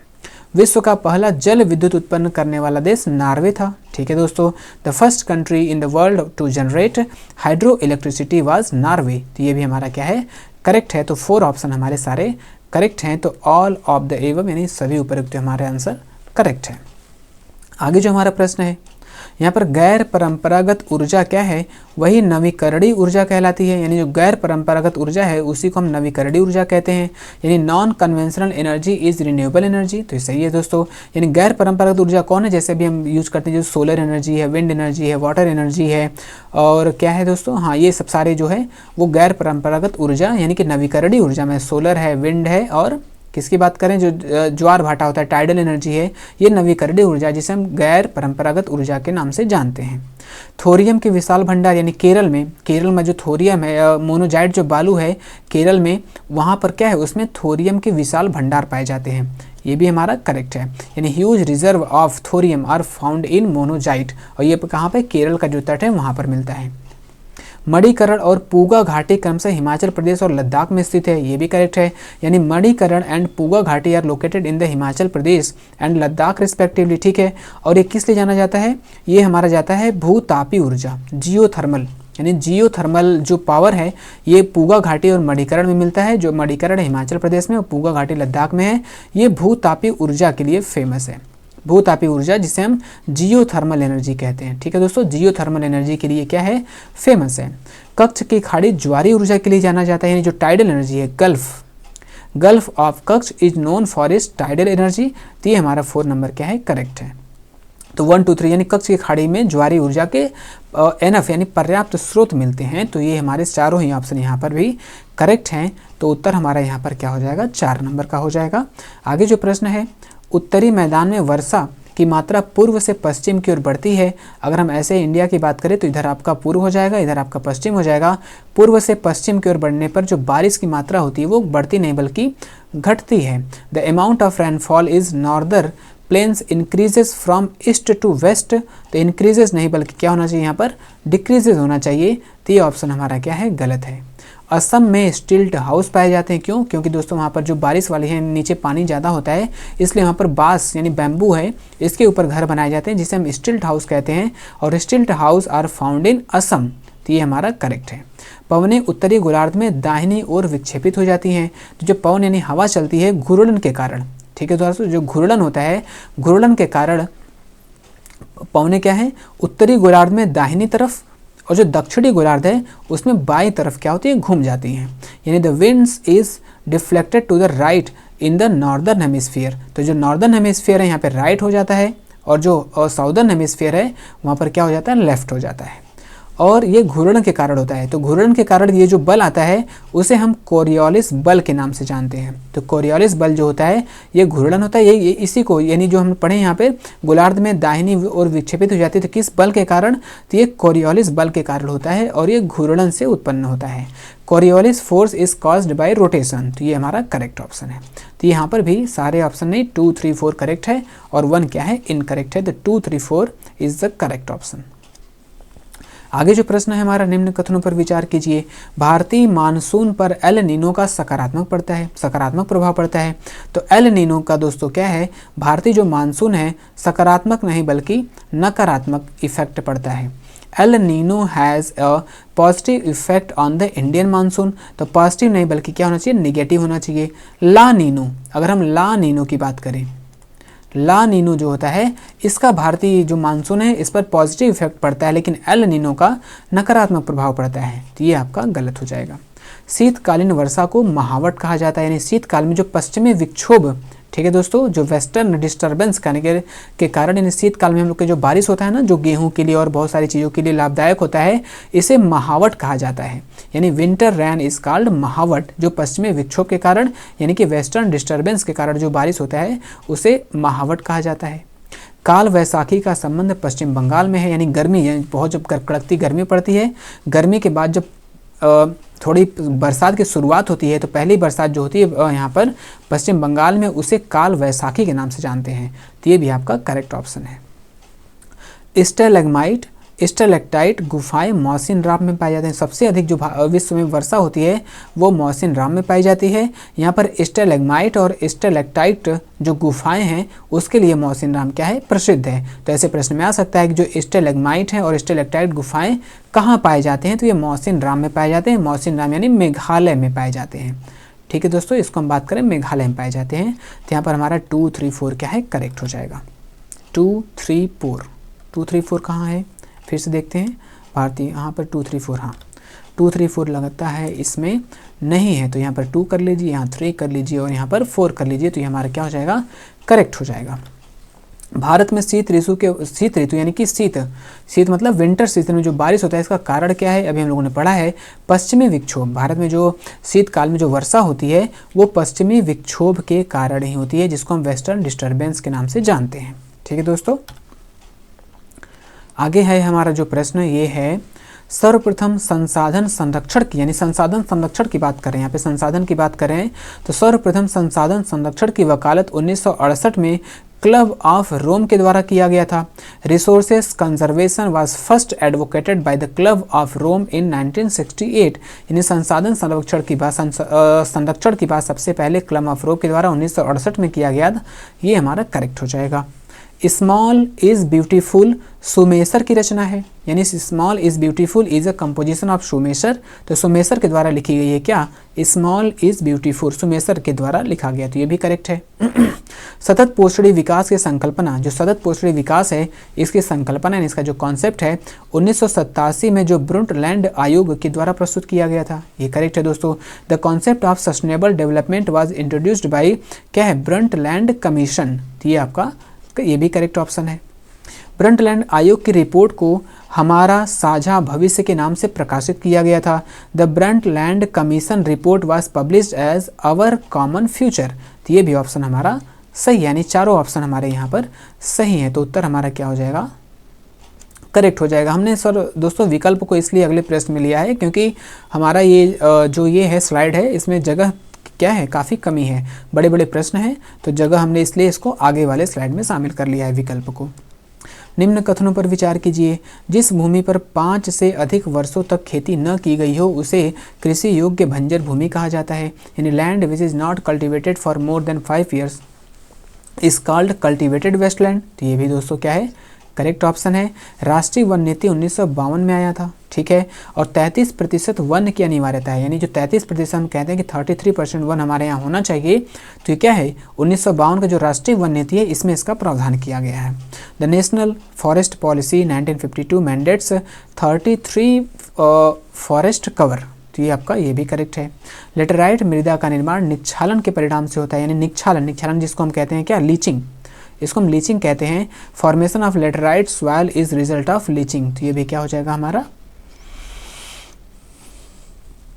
करेक्ट हो जाएगा। ठीक है दोस्तों, लाल लेटेराइट मृदा काजू की फसल के लिए उपयुक्त है, यानी कर्नाटक में जो काजू उगाया जाता है वो red laterite soil is suitable for cashew crop, और कहाँ पे होता है, ये कर्नाटक में होता है। तो ये भी हमारा क्या है, करेक्ट हो जाएगा। यहाँ पर भी हमारा 1 2 3 4 सारे ही ऑप्शन करेक्ट है दोस्तों। तो यहाँ पर 4 नंबर क्या हो जाएगा, करेक्ट हो जाएगा। आगे जो हमारा 39 नंबर क्वेश्चन पे हम पहुँच चुके हैं दोस्तों। वे जातियाँ जिनके लुप्त होने का खतरा है संकटग्रस्त जातियाँ कहलाती हैं, यानी species that are in danger of extinction are called endangered species. तो करेक्ट है दोस्तों, यानी जो जिनके लुप्त होने का खतरा है उनको हम संकटग्रस्त जाति कहते हैं। ठीक है, ये IUCN द्वारा जो IUCN किसके द्वारा, IUCN के द्वारा एक रेड डाटा बुक जारी किया जाता है, उसमें संकटग्रस्त जातियाँ, ये सब बहुत सारी जातियों का पूरा विवरण दिया रहता है। वे जातियाँ जिनकी संख्या घट रही है उन्हें हम सुभेद्य जातियाँ कहते हैं, यानी those species whose number are decreasing are called vulnerable species. तो ये भी करेक्ट है, यानी कि जिनकी संख्या घट रही हैं उनको हम सुभेद्य जातियाँ कहते हैं। तो ये भी हमारा करेक्ट है। अंडमानी टील स्थानिक जातियों के उदाहरण, स्थानिक मतलब वो किसी पर्टिकुलर प्लेस में ही मिलते हैं। तो अरुणाचल मिथुन कहाँ पाए जाते हैं? अरुणाचल में। जो टील है वो अंडमान में, यानी अंडमानी टील के नाम से जानते हैं इनको। तो mithun of Arunachal Pradesh. Andamanese teal are example of endemic species, यानी स्थानिक ये जातियाँ हैं, तो ये भी हमारा करेक्ट हो जाएगा। गुलाबी सिर वाली बत्तख लुप्त जाति का उदाहरण है। In the pink headed duck is an example of endangered species. ठीक है, तो ये क्या है? लुप्त जाति का उदाहरण है कौन? गुलाबी सिर वाली बत्तख। तो ये 4 नंबर भी क्या है? हमारा करेक्ट है। तो 1 2 3 4 यहाँ पर सारे ही ऑप्शन हमारे करेक्ट हैं। ठीक है दोस्तों, ये सारे ऑप्शन करेक्ट हो जाएंगे। 40 नंबर के प्रश्न पे हम पहुंच चुके हैं दोस्तों। बक्सा, या कहीं कहीं बुक्सा भी लिखा रहता है, तो बक्सा टाइगर रिजर्व तमिलनाडु में स्थित है। तो जो बक्सा टाइगर रिजर्व तमिलनाडु नहीं बल्कि ये वेस्ट बंगाल में स्थित है, पश्चिम बंगाल में स्थित है।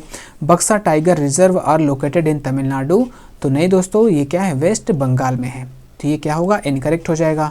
हिमालयन यव से टैक्सोल रसायन प्राप्त किया जाता है। तो taxol is obtained from the Himalayan yew, यानी हिमालयन यव एक पेड़ है जो हिमालय क्षेत्र में पाए जाते हैं, यहाँ से टैक्सोल मिलता है। जो टैक्सोल होता है ये कैंसर, जो कैंसर है इसकी दवा बनाने के लिए यूजफुल होता है। तो ये आपका करेक्ट ऑप्शन है। भारतीय वन्य जीव संरक्षण अधिनियम 1972 में लागू किया गया। The Indian wild life protection act was implemented in 1972 में। तो भारतीय वन्य जीव संरक्षण 1972 में आया था, ये भी करेक्ट है दोस्तों।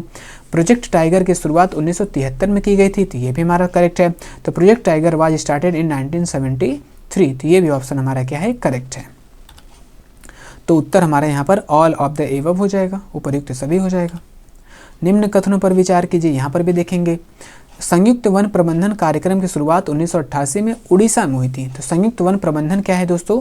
Joint forest management program was started Orissa in 88।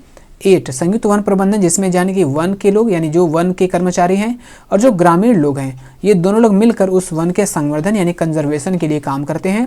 ठीक है दोस्तों, तो इसलिए हम संयुक्त वन प्रबंधन कहते हैं। सबसे पहले 1988 में उड़ीसा के द्वारा ये स्टार्ट किया गया था, तो ये करेक्ट है। वन भूमि जो अधिक क्षरण से बचाई जाती है उसको रक्षित वन कहते हैं, यानी forest land which is protected from the excessive erosion is called protected forest. तो ये भी हमारा क्या है? करेक्ट है, यानी वन भूमि जो अधिक क्षरण से जिसको बचाते हैं उसको रक्षित वन यानी कि प्रोटेक्टेड फॉरेस्ट कहते हैं। तो ये भी करेक्ट है। संयुक्त वन प्रबंधन केवल ग्रामीणों द्वारा किया जाता है, तो नहीं दोस्तों, इसमें ग्रामीण तो रहेंगे, साथ साथ जो वन कर्मी हैं वो भी साथ साथ रहते हैं। तो joint forest management is done only by the villagers, villagers के साथ साथ जो ऑफिशियल्स हैं वो भी इसमें साथ साथ होते हैं। संयुक्त वन प्रबंधन का संबंध आरक्षित वन से है। ठीक है दोस्तों, ज्वाइंट फॉरेस्ट मैनेजमेंट आज रिलेटेड इज रिजर्व फॉरेस्ट, तो ये आरक्षित वन से नहीं बल्कि क्या है? ये रक्षित वन से, आरक्षित नहीं बल्कि रक्षित वन से, यानी रिजर्व नहीं होगा। ये जो आप देखेंगे प्रोटेक्टेड फॉरेस्ट है, ये रक्षित वन से संबंधित है, ये प्रोटेक्टेड फॉरेस्ट से संबंधित है, यानी कि रक्षित वन से संबंधित है। तो हमारा यहाँ पर ऑप्शन कौन सा करेक्ट है? ऑप्शन 1 और 2 हमारे यहाँ पर करेक्ट है। तो 1 और 2 यहाँ पर हमारा करेक्ट है। इनमें से कौन सा कथन पे हम तरेंगे देखेंगे, यानी कि इनमें से कौन सा संरक्षण तरीका समुदाय की सीधी भागीदारी नहीं करता, यानी which of the following conservation method does not direct community participation, यानी कौन सा कंजर्वेशन मेथड है जिसमें जो कम्युनिटी है डायरेक्ट पार्टिसिपेट नहीं कर सकती। संयुक्त वन प्रबंधन यानी ज्वाइंट फॉरेस्ट मैनेजमेंट, संयुक्त वन अभी हम लोग देखें इसमें गाँव ग्रामीण वो दोनों फॉरेस्ट कर सकते हैं। चिपको मूवमेंट इसमें भी जो सभी लोग कर सकते हैं, यानी किसकी बात? समुदाय इसमें डायरेक्ट इंक्लूड हो सकता है। बीज बचाओ आंदोलन इसमें भी हो सकता है। वन्य जीव पशु विहार का परिसीमन, इसमें कोई कम्युनिटी शामिल नहीं होती बल्कि हमारे गवर्नमेंट के द्वारा किया जाता है, यानी delimitation of wild life sanctuary. तो ये हमारा करेक्ट हो जाएगा। निम्न कथनों पर विचार कीजिए। राजस्थान के जैसलमेर में खादिन व अन्य क्षेत्रों में जोहड़ का निर्माण किया जाता है, यानी कि वहाँ पर जो जल संरक्षण की बात कर रहे हैं, यानी जल संरक्षण के लिए जो खादिन स्ट्रक्चर है वो जैसलमेर में बनाया जाता है, और राजस्थान में जो अन्य क्षेत्रों में बनाया जाता है उसे जोहड़ कहते हैं। ठीक है दोस्तों, यानी khadin is constructed in Jaisalmer, khadin are constructed other side of Rajasthan. तो खादिन नहीं, यहाँ पर जोहड़ रहना चाहिए, यहाँ पे जोहड़। ठीक है, तो खादिन जो है वो जैसलमेर में बनता है, जो जोहड़ है constructed other side of Rajasthan. तो ये हमारा ऑप्शन क्या है? करेक्ट है।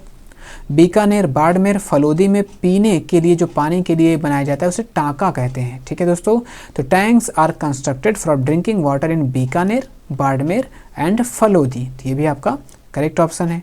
शिलांग में छत वर्षा जल संग्रहण प्रचलित है। ठीक है, मेघालय की जो राजधानी शिलांग है, यहाँ पर roof top rain water harvesting is prevalent in Shillong. तो ये भी हमारा करेक्ट है। तमिलनाडु में छत वर्षा जल संग्रहण अनिवार्य है। Tamil Nadu is the only state, यानी तमिलनाडु एक ऐसा स्टेट है, ऐसा राज्य है जहाँ पर वर्षा जो छत यानी कि वर्षा जल संग्रहण है इसको कंपलसरी किया गया है। Roof top rain water harvesting is mandatory इन तमिलनाडु। तो ये भी आपका करेक्ट ऑप्शन है। बांस ड्रिप सिंचाई प्रणाली मेघालय में प्रचलित है। तो bamboo drip irrigation system is popular in Meghalaya. तो ये भी ऑप्शन क्या है दोस्तों, करेक्ट है। तो यहाँ पे दोस्तों एक तरह से देखें तो 5 प्रश्न इसमें हमारे शामिल हैं। तो ऑप्शन क्या हो जाएगा हमारा, option all of the above correct हो जाएगा। आगे जो प्रश्न है हमारा वो झूम कृषि से यानी शिफ्टिंग कल्टीवेशन की बात करते हैं। यहाँ पर झूम कृषि से बात करेंगे। झूम कृषि क्या होता है, जो हमारे आदिवासी यानी कि उस एरिया में, आदिवासी एरिया में जनजाति लोग मैक्सिमम इसको करते हैं। तो मैक्सिको, मध्य अमेरिका में मिल्पा कहते हैं। यानी झूम कृषि को कहाँ पर, किस कंट्री में किस नाम से जाना जाता है, तो जो मैक्सिको है और मध्य अमेरिका है यहाँ पे झूम कृषि को मिल्पा कहते हैं। ठीक है दोस्तों, इन Mexico and central America is called milpa. ठीक है, तो ये हमारा करेक्ट हो जाएगा। वेनेजुएला में कोनुको कहते हैं। In Venezuela it is called conuco. ठीक है, तो वेनेजुएला में से कोनुको कहते हैं। ब्राज़ील में रोका व मध्य अफ्रीका में मसोले कहते हैं। तो ये भी सही है दोस्तों, यानी it is called roca in Brazil and masole in central Africa. ठीक है, ये भी आपका करेक्ट ऑप्शन हो जाएगा। इंडोनेशिया में लदांग और वियतनाम में से रे कहा जाता है। ठीक है, तो known as ladang in Indonesia and ray in Vietnam. तो ये भी आपका क्या है, करेक्ट ऑप्शन है। ठीक है दोस्तों, आगे प्रश्न पे चलते हैं। यहाँ पर हमारा क्या है, सारे ही ऑप्शन हमारे यहाँ पर करेक्ट हो जाएंगे।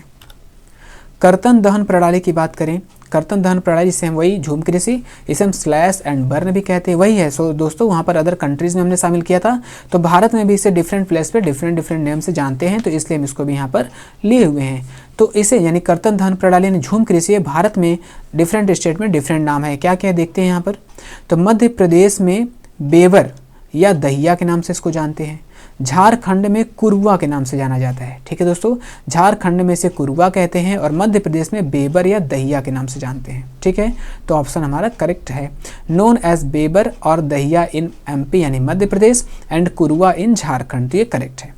आंध्र प्रदेश में से पोंडू या पेंडा भी कहते हैं। पोंडू हमने लिखा है, पेंडा भी इसे कहते हैं। तो आंध्र प्रदेश में पोंडू या पेंडा, पश्चिमी घाट में इसे कुमारी के नाम से जाना जाता है, यानी इट इज़ नोन एज पोंडू और पेंडा इन Andhra Pradesh and Kumari in western घाट। तो ये भी 2 हमारा क्या है, करेक्ट ऑप्शन है। उड़ीसा में इसे पामाडाबी, कोमान या बरिंगा कहते हैं, यानी पामाडाबी, कोमान, बरिंगा तीनों इसे उड़ीसा में कहा जाता है। हिमालयन क्षेत्र में से खिल नाम से जाना जाता है, यानी it is known as Pamadabi, koman and bringa in Orissa and khil in Himalayan reason. तो ये भी हमारा, ये भी करेक्ट है। राजस्थान में वालरे या वाल्टरे के नाम से जानते हैं। यहाँ पर हमारा इसका मेन उद्देश्य है कि यहाँ पर हमको कौन करेक्ट है इनकरेक्ट नहीं है, हमको ये देखना है कि किस प्लेस पे किस नाम से जाना जाता है। तो अगर इसमें से कोई प्रश्न बने तो हम इसको सॉल्व कर सकें। तो राजस्थान में से वालरे या वाल्टरे, मणिपुर में पामलू के नाम से जाना जाता है। ठीक है दोस्तों, in Rajasthan it is known as walre या वाल्टरे, या फिर in Manipur it is known as pamlou. तो ये भी आपका करेक्ट ऑप्शन हो जाएगा। छत्तीसगढ़ के बस्तर व अंडमान निकोबार में दीपा, यानी छत्तीसगढ़ का जो बस्तर है वहाँ पे, और जो अंडमान और निकोबार है इसे वहाँ पे दीपा के नाम से जानते हैं। It is known as Deepa in Bastar of Chhattisgarh and Andaman Nicobar. ठीक है, तो सारे ही ऑप्शन यहाँ पर क्या है, करेक्ट हैं। तो हमारा यहाँ पर ऑप्शन क्या हो जाएगा, 4 नंबर करेक्ट हो जाएगा। आगे जो हमारा है, संविधान के अनुच्छेद 21 के अंतर्गत कौन शामिल है, प्रदूषण मुक्त हवा पानी का अधिकार। ठीक है, right of pollution free air and water, ये करेक्ट है दोस्तों।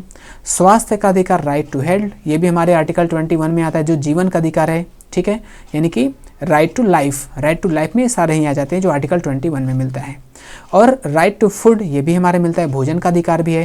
तो ये सारे आर्टिकल 21 जो राइट टू लाइफ है यानी जीवन का अधिकार है, इसमें हमारे सारे ही ऑप्शन क्या हैं, करेक्ट हैं। अनुसूचित जनजाति एवं अन्य परंपरागत वनवासी यानी कि वन अधिकार मान्यता जो अधिनियम है 2006 उसके अंतर्गत किसे शामिल किया गया है? Cover under the scheduled tribe and other traditional forest dwellers recognition of forest right act 2006 की बात करें तो यहाँ पे क्या क्या हम देखेंगे कौन से कथन सही हैं। वन्य समुदायों के अधिकारों को मान्यता न देने के कारण उनके साथ हुए ऐतिहासिक अन्याय को दूर करने के लिए इसे पारित किया गया। ठीक है दोस्तों, यानी कि जो वन्य समुदाय हैं उनके साथ जो अन्याय हुआ था उसको दूर करने के लिए इस एक्ट को पारित किया गया। It has been passed to remove the historical injustice done to forest communities due to non recognition of their right. तो ये आपका करेक्ट ऑप्शन है इसके लिए, यानी इसका प्रावधान है, इसके लिए इसको पारित किया गया था। इस कानून में वन्य समुदाय को घर के आसपास जमीन, खेती और चराई योग्य जमीन और गैर लकड़ी वन उत्पादों पर उनके अधिकार को मान्यता दिया गया है। ठीक है दोस्तों, ये भी सही है। यानी this law recognize the right of forest communities over land around their homes, agriculture and grazing land and not timber forest product. तो ये भी आपका करेक्ट ऑप्शन हो जाएगा। वन एवं जैव विविधता भी वनवासियों के अधिकार में आता है, यानी forest biodiversity also come under the right of forest dwellers. तो ये भी आपका सही है। तो यानी पे तीनों ही हमारे ऑप्शन इस एक्ट से रिलेटेड जो तीनों ऑप्शन है ये भी करेक्ट है। यहाँ पर दोस्तों 1 मिनट देखते हैं। तो यहाँ पर सारे ऑप्शन सही हैं दोस्तों। यहाँ पर क्या है, ऑल ऑफ द एबव हमारा ऑप्शन करेक्ट हो जाएगा। नेक्स्ट प्रश्न है हमारा क्या है, संविधान के अनुच्छेद 22 के अनुसार बात करें, अकॉर्डिंग टू आर्टिकल 22 कॉन्स्टिट्यूशन, यानी प्रत्येक व्यक्ति को वकील के जरिए अपना बचाव करने का मौलिक अधिकार प्राप्त है। यानी every person has to fundamental right to defended by a lawyer. तो ये हमारा ऑप्शन करेक्ट है, यानी कि जो भी यानी आर्टिकल 22 है इसमें क्या है, प्राण और जीवन जो रक्षा है इसके अधिकार की बात की गई है इसमें। यानी प्रत्येक जो व्यक्ति है वो वकील के जरिए क्या करता है, अपना बचाव कर सकता है। अनुच्छेद 39A के अंतर्गत राज्य को उन लोगों को वकील मुहैया कराने की जिम्मेदारी दी गई है, यानी कि जो वकील रखने में सक्षम नहीं है, यानी जो आर्थिक रूप से कमजोर हैं।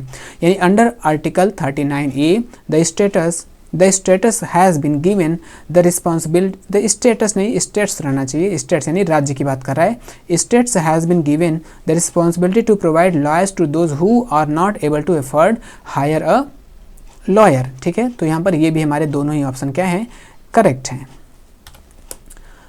अगला जो हमारा प्रश्न है, जिन औरतों के साथ हिंसा या दुराचार होता है उन्हें पीड़ित माना जाता है दोस्तों। ठीक है, यानी women who are subjected to violence और अब्यूज़ आर कंसीडर्ड विक्टिम। ये हमारा करेक्ट है, यानी जिन औरतों के साथ हिंसा या दुराचार होता है उन्हें हम पीड़ित कहते हैं, यानी पीड़ित माना जाता है। इस हालत से उबरने के लिए औरतें तरह तरह के क्या करती हैं, संघर्ष भी करती हैं। यानी women struggle in various way to overcome this situation, overcome to this condition. तो ये भी हमारा क्या है, करेक्ट हो जाएगा। इसलिए उन्हें पीड़ित के बजाय सर्वाइवर कहना ज़्यादा अच्छा है दोस्तों। यानी therefore it is more appropriate to call the survivors rather than victim. तो ये हमारा ये भी करेक्ट हो जाएगा, यानी उनको सर्वाइवर के प्लेस विक्टिम के प्लेस पे उनको, यानी पीड़ित के प्लेस पे उनको सर्वाइवर कहना ज़्यादा उचित होगा। जो शब्द सर्वाइवर है ये अंग्रेजी शब्द है जिसका अर्थ क्या है, बचा रहे, जो बचा रहे, ये इसका अर्थ है जो बचा रहे। This English words means one who survive, one who survive. ये भी हमारा क्या है, करेक्ट है। तो 4 नंबर यानी कि चारों ऑप्शन हमारे यहाँ पर करेक्ट थे। 50 नंबर क्वेश्चन क्या है, कानून का निर्माण करना विधायी कार्य कहलाता है। यानी कि जो विधायिका है, लेजिस्लेचर है, मेकिंग लॉ LAW, यानी law is called legislature function. ये सही है, यानी कानून का निर्माण करना लेजिस्लेचर यानी विधायी कार्य है। इन नियमों का कार्यान्वयन, यानी कि अगर कानून बन गया तो उसका कार्यान्वयन, एग्जीक्यूशन कौन करवाएगा, इम्प्लीमेंट कौन करवाएगा, तो इसका कार्यान्वयन करना और इसके अनुसार देश का प्रशासन कार्यपालिका संबंधी कार्य कहलाता है। ठीक है, तो implementation of these rules and administration of this country according to them called executive function. तो ये भी हमारा करेक्ट है। कानून की व्याख्या करना, विवादों का निपटारा करना, ये न्यायिक कार्य कहलाता है दोस्तों। तो interpreting laws and settling dispute is called judicial function. तो ये भी आपका करेक्ट है। तो यहाँ पे ऑल ऑफ द यानी सारे ही ऑप्शन हमारे करेक्ट हैं।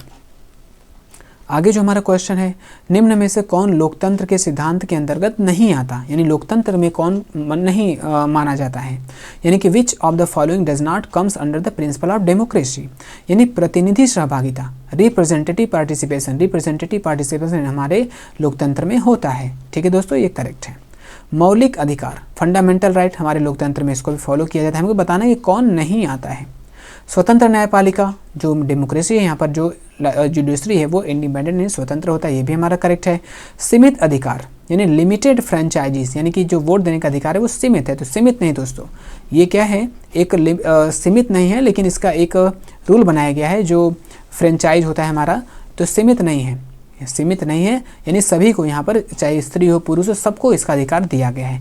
तो यही हमारा क्या है, इनकरेक्ट है, ये इनकरेक्ट है, ये हमको बताना था। तो 4 नंबर हमारा क्या है, लोकतंत्र के सिद्धांत में शामिल नहीं होगा।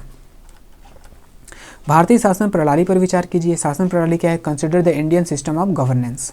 मंत्रिपरिषद विधायिका के प्रति उत्तरदायी नहीं है, ये तो दोस्तों गलत है। जो मंत्रिपरिषद होती है वो विधायिका के प्रति उत्तरदायी होती है। The council of minister is not answerable to the legislature, तो ये हमारा क्या है, गलत हो जाएगा।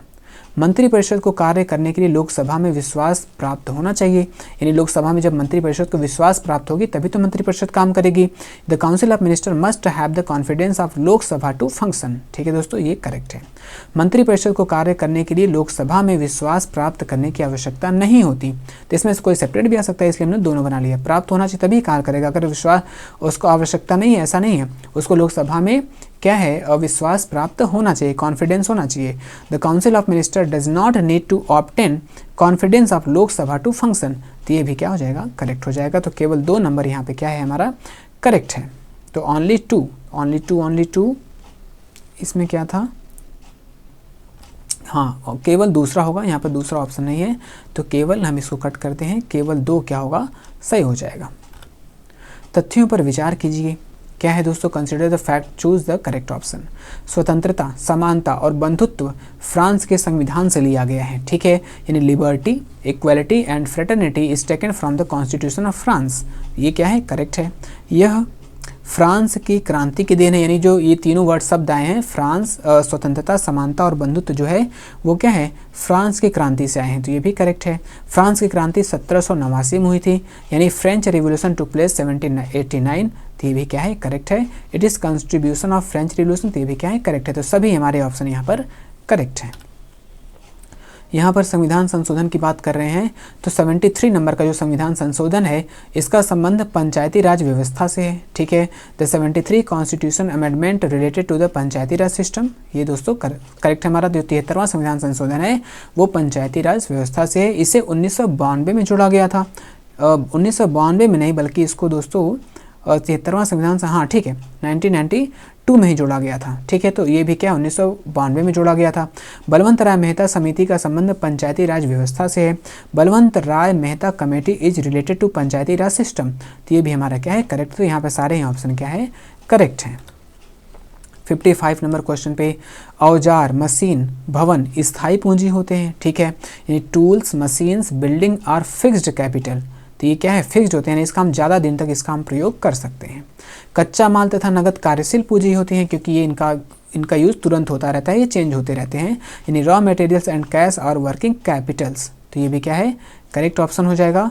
भूमि, श्रम और पूंजी उत्पादन के कारक हैं। ठीक है, यानी land, labour and capital R factor of production, यानी किसी भी कंपनी को प्रोडक्शन करना है तो उसको भूमि चाहिए, श्रम चाहिए और पूंजी चाहिए, तभी उसका प्रोडक्शन यानी उत्पादन हो पाएगा, तो ये भी हमारा करेक्ट ऑप्शन है। उत्पादन में मानव पूंजी की आवश्यकता नहीं होती, तो ये गलत है दोस्तों। Human capital is not required in production, तो ये क्या है, गलत है। उत्पादन में मानव पूंजी की आवश्यकता होती है, तो 1 2 3 यहाँ पर करेक्ट होगा।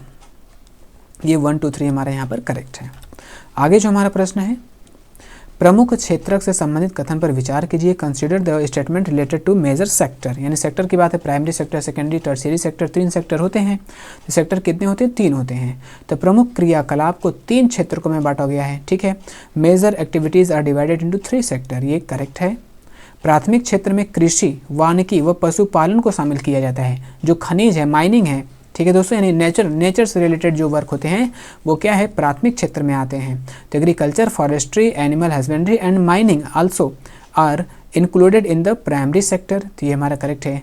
सेवा क्षेत्र द्वितीयक क्षेत्र में आता है, तो सेवा क्षेत्र द्वितीयक नहीं बल्कि तृतीयक यानी थर्ड में आता है, ठीक है दोस्तों। Service sector come under the secondary, secondary नहीं, ये टर्शियरी सेक्टर में आता है। विनिर्माण का संबंध तृतीयक क्षेत्र में, तो इसका उल्टा हो गया यहाँ पर, तृतीयक क्षेत्र नहीं बल्कि यहाँ पे सेकेंड में आता है।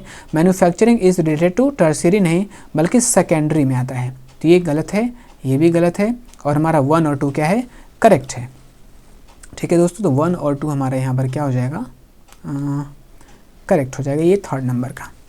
आगे क्या है, कक्षा 6 की इतिहास की पाठ्य पुस्तक के प्रत्येक पाठ की शुरुआत एक लड़के या लड़की के द्वारा की जाती है। यानी आप देखेंगे जब NCERT पढ़ेंगे तो क्लास का जो इंट्रोडक्शन होता है किसी लड़के या लड़की से शुरुआत होता है कि उसने ऐसे किया वैसे किया, इससे होता है। इसका मतलब क्या है, क्यों ऐसा यूज किया जाता है। Each lesson in class 6 history text book begins with a boy और अ गर्ल। यह दिखाने के लिए कि लड़के या लड़कियां इतिहास का अध्ययन कर सकते हैं। To show that boys and girls can be study history, ये तो नहीं है, ऐसा नहीं होगा। प्रस्तावना को बताने के लिए यानी कि टू स्टेट द इंट्रोडक्शन, एक तरह से चैप्टर का स्टार्ट करने के लिए इसको ऐसा प्रयोग किया जाता है, तो ये भी गलत हो जाएगा, ऐसा नहीं होगा दोस्तों। पाठ की विषय वस्तु का मूल्यांकन करना, ये तो बिल्कुल नहीं, ये तो कहीं से भी रिलेट नहीं हो रहा है। Evaluate the content of the lesson, विद्यार्थियों में पूछताछ की भावना को जागृत करना, क्योंकि आप देखेंगे जब वहाँ पे स्टार्टिंग होता है चैप्टर तो वो डायलॉग फॉर्म में होता है, यानी कि एक बच्चा पूछता है दूसरा बताता है, तो डायलॉग फॉर्म में होता है, यानी उसमें पूछताछ की भावना क्या होती है, जागृत होती है। To awaken the spirit of inquiry of the student, ठीक है, तो 4 नंबर यहाँ पर करेक्ट हो जाएगा। मान लीजिए कि सामाजिक विज्ञान की पाठ्य पुस्तक विद्यार्थियों के लिए कठिन है, तो आप क्या करेंगे। Suppose the social science text book is difficult for student, that will you do, what will you do, आप क्या करेंगे। तो विभिन्न प्रकार की पूरक सामग्री का प्रयोग करेंगे। Will use different type of supplementary materials, रट कर सीखेंगे, तो rote learning is not acceptable in. Emphasizing will be place on rote learning, तो बिल्कुल नहीं, प्रत्येक पाठ का केवल सार बताएंगे, केवल समरी बताएंगे। We will only give you gist of the lesson, तो ये भी करेक्ट नहीं होगा। प्रश्न उत्तर तकनीक का प्रयोग करेंगे, यानी we will use question answer technique, तो ये भी आपका इनकरेक्ट होगा। तो विभिन्न प्रकार की पूरक सामग्री का प्रयोग करेंगे, कठिन है तो बच्चों को डिफरेंट टाइप्स के जो टीचिंग मटेरियल्स हैं वो प्रोवाइड करेंगे, उनको तरह तरह से सिखाने का प्रयास करेंगे। तो विल ऐसा नहीं कि डिफिकल्ट है तो हम दूसरा तरीका अपनाएंगे, बच्चों को सारे तरह से बताएंगे जिससे बच्चा सीख सकेगा। Will use different type of supplementary material. Kalamkari छापा, यानी जो कलमकारी पेंटिंग है वो कहाँ पर प्रसिद्ध है, तो कलमकारी जो पेंटिंग है वो कहाँ की, वो आंध्र प्रदेश की है दोस्तों, ठीक है। आगे जो है पृथ्वी का परिक्रमण पढ़ाने के लिए उपयुक्त सामग्री, परिक्रमण यानी कि रिवोल्यूशन की बात कर रहे हैं। The earth revolution suitable material for teaching, कौन सा सुटेबल मटेरियल टीचिंग मटेरियल होगा टीचिंग के लिए, जिसमें हम अर्थ रिवोल्यूशन को पढ़ाते हैं। तो चार्ट है, ग्लोब है, मानचित्र है और एटलस है, तो इसको पढ़ाने के लिए सबसे जो बेटर होगा वो क्या होगा, चार्ट, यानी एक चार्ट होगा दोस्तों। चार्ट पे हम पूरे से अच्छे से इसको शो करके बच्चे को पढ़ा सकते हैं, तो यहाँ पर चार्ट सही हो जाएगा। तो 60 क्वेश्चन यहाँ पर हमारे कंप्लीट हो जाते हैं। इसका PDF आपको हमारे Telegram channel fast learn by Vikas पर मिल जाएगा दोस्तों। आप हमारा चैनल से क्या करिए दोस्तों, चैनल को आप लाइक करिए, शेयर करिए, सब्सक्राइब करिए। आगे जो हमारा प्रैक्टिस होगा इसमें हम और भी जो NCERT से रिलेटेड क्वेश्चन है उन सभी प्रश्नों को दोस्तों शामिल करेंगे। तो आज का क्लास हमारा खत्म होता है। आप सभी को हमारे क्लास में जुड़ने के लिए बहुत बहुत धन्यवाद।